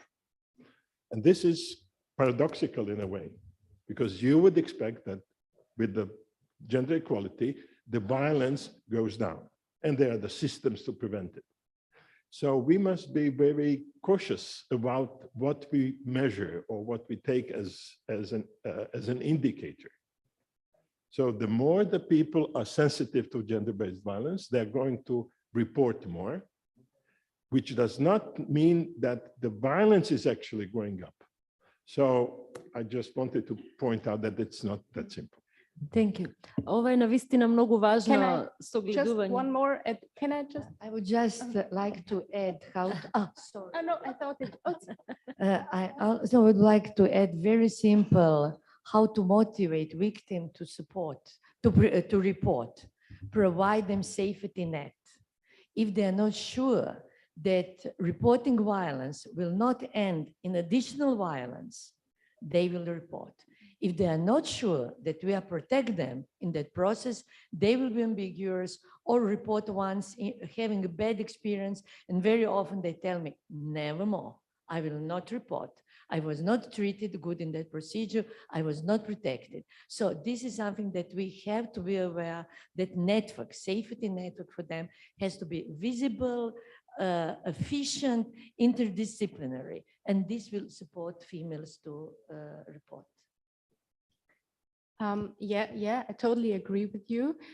I can tell you in Austria, our main goal from the victim protection centers is that every victim, every person in Austria knows where to get help. And they come to us, everyone should know there is the center, there I can go, there I can get help, and that it's her decision or his decision whether I go to police or I don't. And both decisions has to be okay for us, for the advisors. Yeah. And so I totally agree with you. Ви благодарам на сите, значи она што можеме да го понесеме од овде како key takeaways е дека довербата во институциите и безбедните мрежи за кои што зборувавме се клучни за да може жртвите да пријавуваат и токму затоа зборуваме и за менување на свеста, бидејќи за жал кај нас се уште постојат патриархални структури кои многу често ја обвинуваат жртвата на насилство, а не и помагаат при тоа или ја ревиктимизираат во процесот на одење низ институциите, нешто што за жал се уште не сме го надминале. И исто така дека во пракса, морам да напоменам кај нас, само сторителите на семејно насилство може да бидат вклучени во програмите за третман и останува правна празнина за третман на останатите сторители на родово базирано насилство, вклучително и сексуалното насилство, што го спомнавте, кое е толкаво табу, никој се уште не сака да се занимава со овие прашања. А исто така, она што го потенцираше господинот Ајдуковиќ за трендовите, дека не треба да се разберат погрешно, ако имаме зголемување на случаи на насилство, не значи дека пораснало насилството, може би пораснала свеста или се намалил стравот за пријавување, но никако не значи дека пораснало насилството. Фактот дека само 2% од сите жртви пријавуваат насилство, прави да не знаеме навистина каква е состојбата со насилството, не само кај нас, туку и воопшто во останатите земји, бидејќи како што слушнавте и во Хрватска и во Австрија не се далечни искуствата, слични се со нас. Така да навистина треба да работиме прво на менување на свеста и мислам дека тоа може да ни помогне и да имаме зголемено пријавување, а случајот со нордиските земји е одличен приказ за тоа како развиените општества многу полесно успеваат да се справат или барем да ги пријават овие теми. Андријана, имаше прашање, завршуваме со тебе, бидејќи господинот Ралф веќе чека нетрпеливо, му го земавме времето за последната сесија. Но ајде само уште кратко, Адријана. да. Со оглед на тоа дека знам каква е отприлика ситуацијата во Хрватска, прашањето ќе го упатам до Надин и Мориц.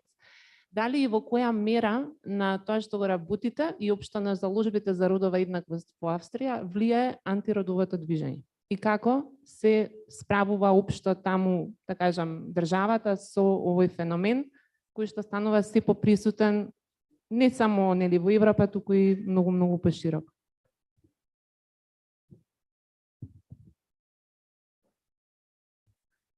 I did not really get the whole question, sorry.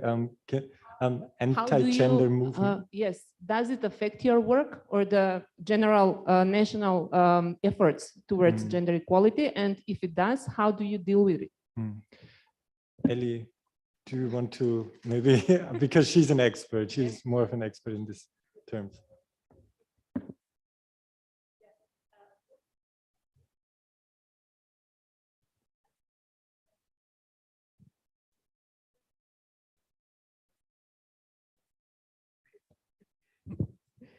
We did analysis on anti-feminist movements, also in Austria, and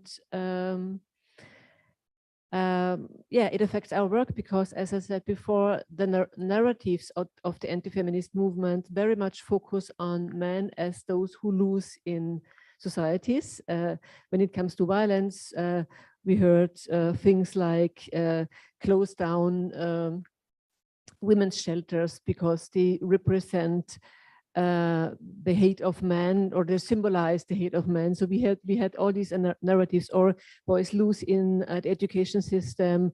So now it's time to support the boys and not the men anymore. And so all these men's privileges, as what I've said before, are covered under these narratives. And yeah, of course, they affect our work because if you do workshops, if you do conferences, lectures, some of the anti-feminist players are, they are there. They are in the audience. They tell us that this is not the right way to go, that now it's time to support the men. This is one thing. And what we realized in the last years, in the last 2 decades, I would like to say is it's much more harder for us under a so-called right-wing government. It pushes the anti-feminist movement, so and it makes our work much more harder. So we immediately realize when the political situation changed in the other direction, also when it comes to resources, funding of our work. So we feel much more protected under other political governments. You want to add a sentence? No, just maybe from the counseling point of view, because that's where I'm working most of my time.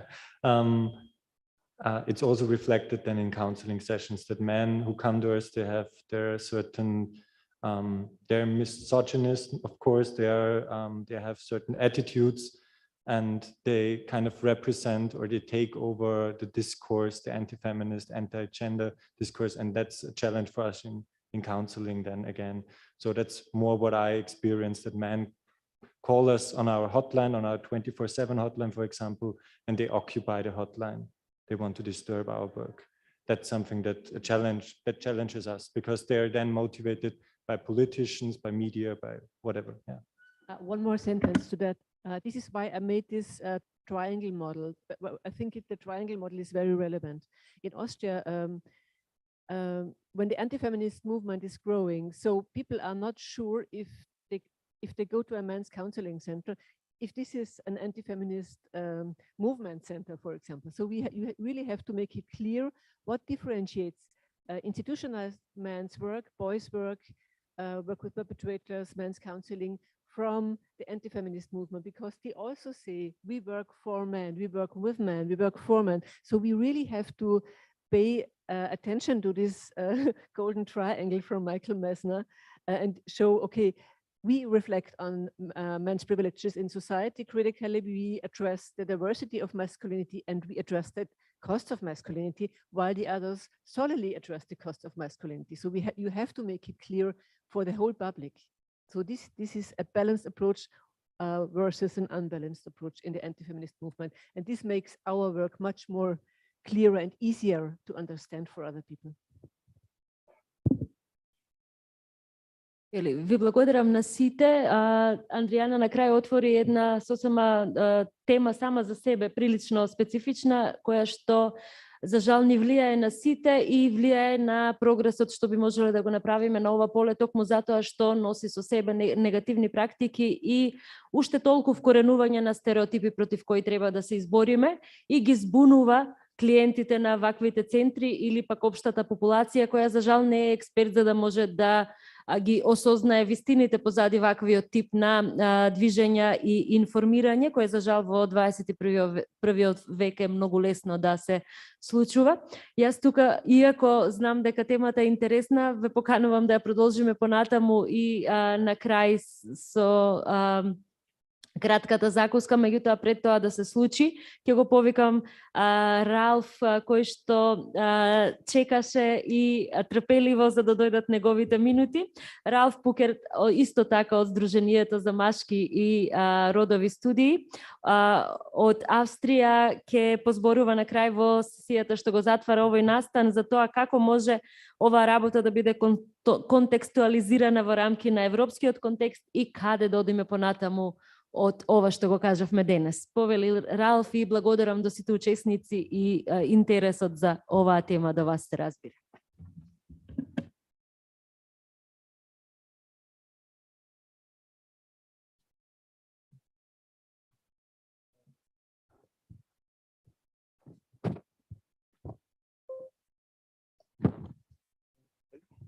Kannst du die Folien für mich weitermachen?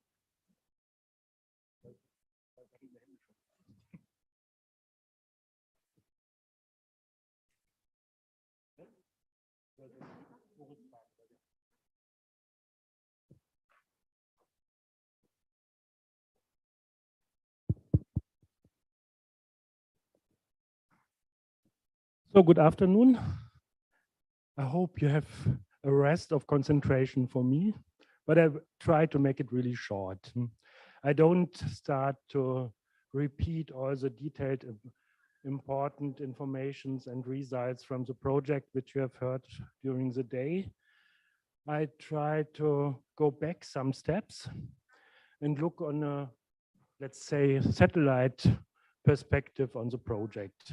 What are the most important points, what the project reached in collaboration with other European countries, and what are the next steps in the development of this kind of work.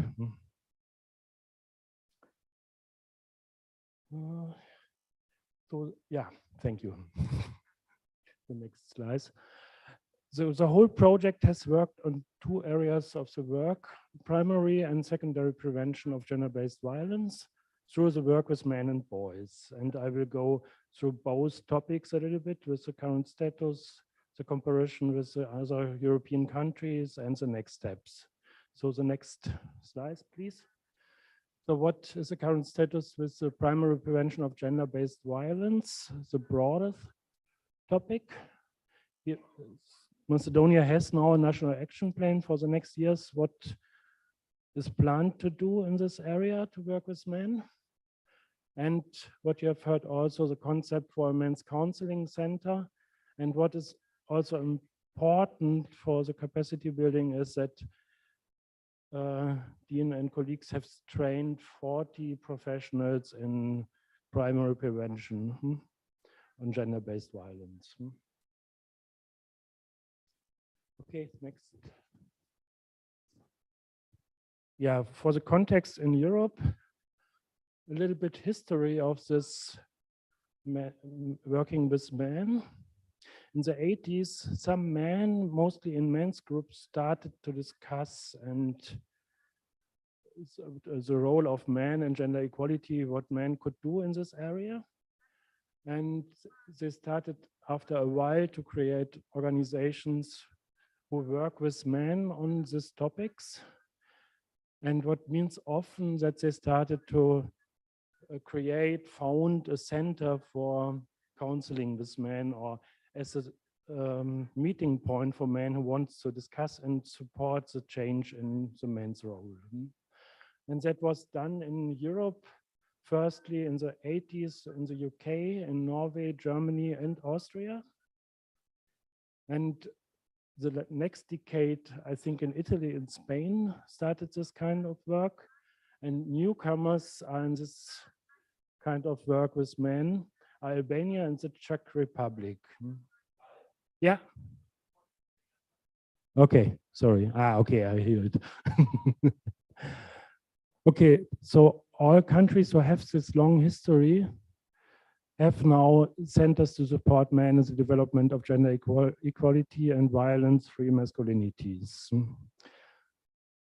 And I give you here one example what they are doing with the Fathers Rock project, where the Syrian, I don't know if you were a partner at least, or the coordinator of the project. And I really think that it's an important point of this work, because becoming a father or becoming parents of is a very disrupting point in the life history of partners. And often the first birth, the birth of the first child leads to much more inequality. And so that's I think the biggest change in the life history of the most persons, because up to this point, a lot of partners could live more equally. And at that point, after the birth, it changed a lot. Men wanted to be also afterwards to be more equal, but they start to work more professional work, and mother starts to work more on the care work at home with the children, and that leads to a big inequality in the long term. And so I think it's really important to work about caring fathers to lower this discrepancy after the first birth. Next slide. Context in Europe is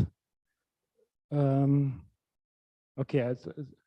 There's a network in Europe, a part of the global network. There's a global network, Men Engage, who is a social change network working to transform patriarchal masculinities. And the Men Engage Europe exists now from 88 organizations and 12 individual members from 33 European countries, from Russia to Portugal and from Turkey to Finland. I think that's really impressive. That's only in some countries it's really implemented this kind of work, but a lot of organizations and countries are interested and want to go more forward in this. And I think it would be also good for Macedonia to go in contact to this. Next slide, please. So what could be the next steps?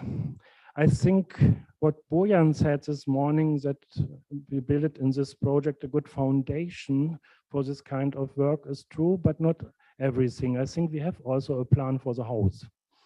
And to build this house, money is needed.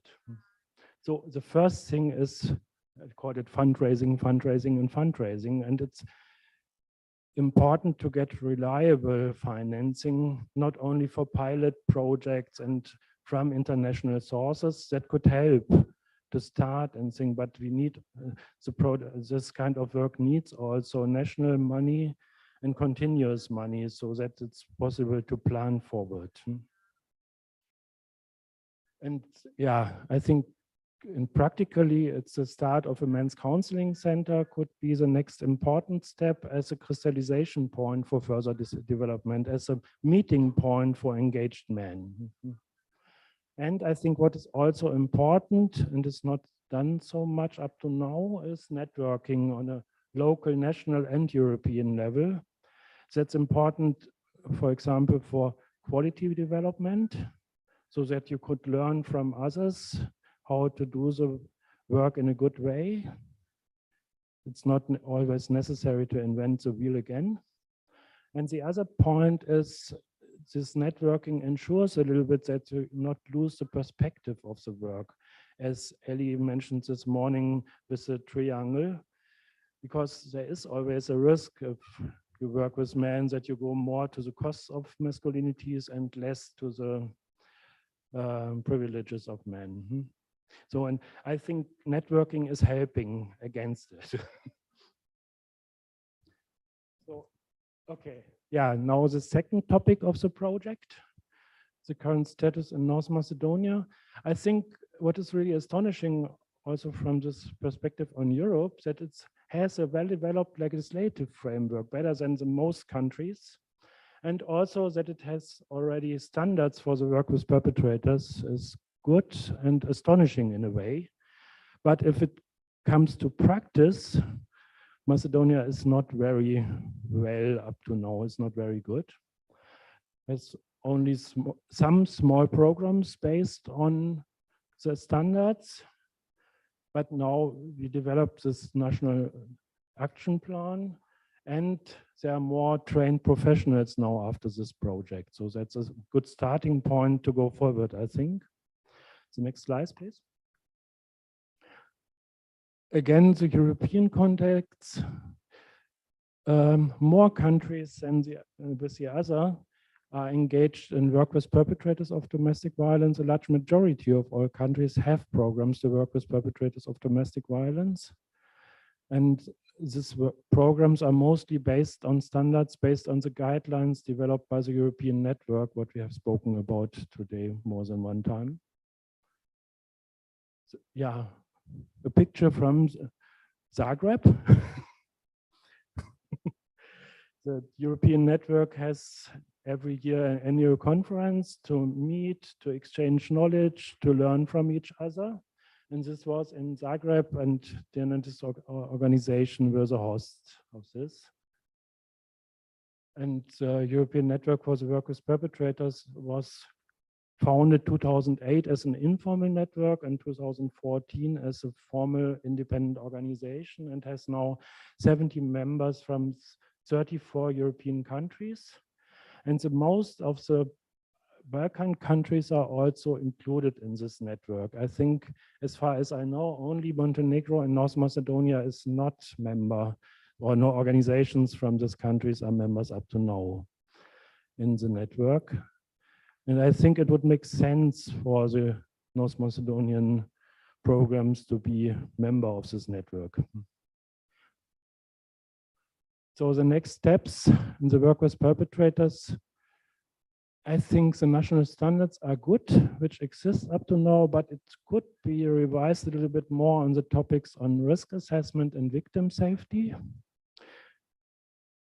And to start more programs for groups of perpetrators, not only in Skopje, but also in other regions. What is needed, I think, again, money is needed. So I wrote here again, the fundraising is an important point.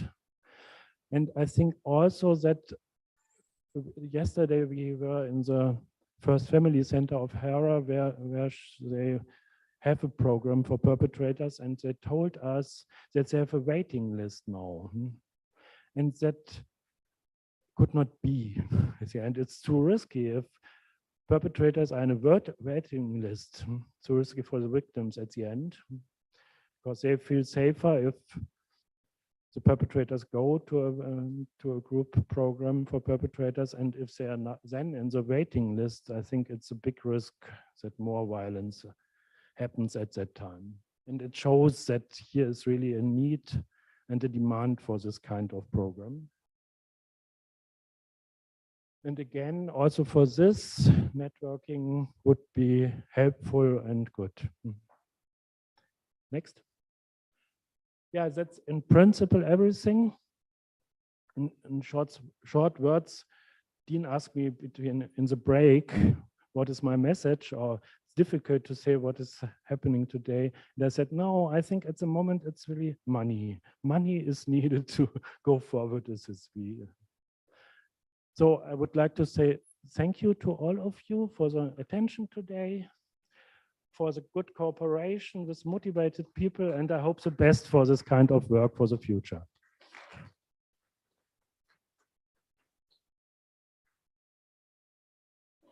Благодарам, Ралф. Официјално, значи, завршуваме денеска со конференцијата која што беше предвидена според агендата да се одвива до 2:30. Ви благодарам што дополнително време останавте до крај да не слушнете по она што имаме да ви го кажеме, да го пренесеме.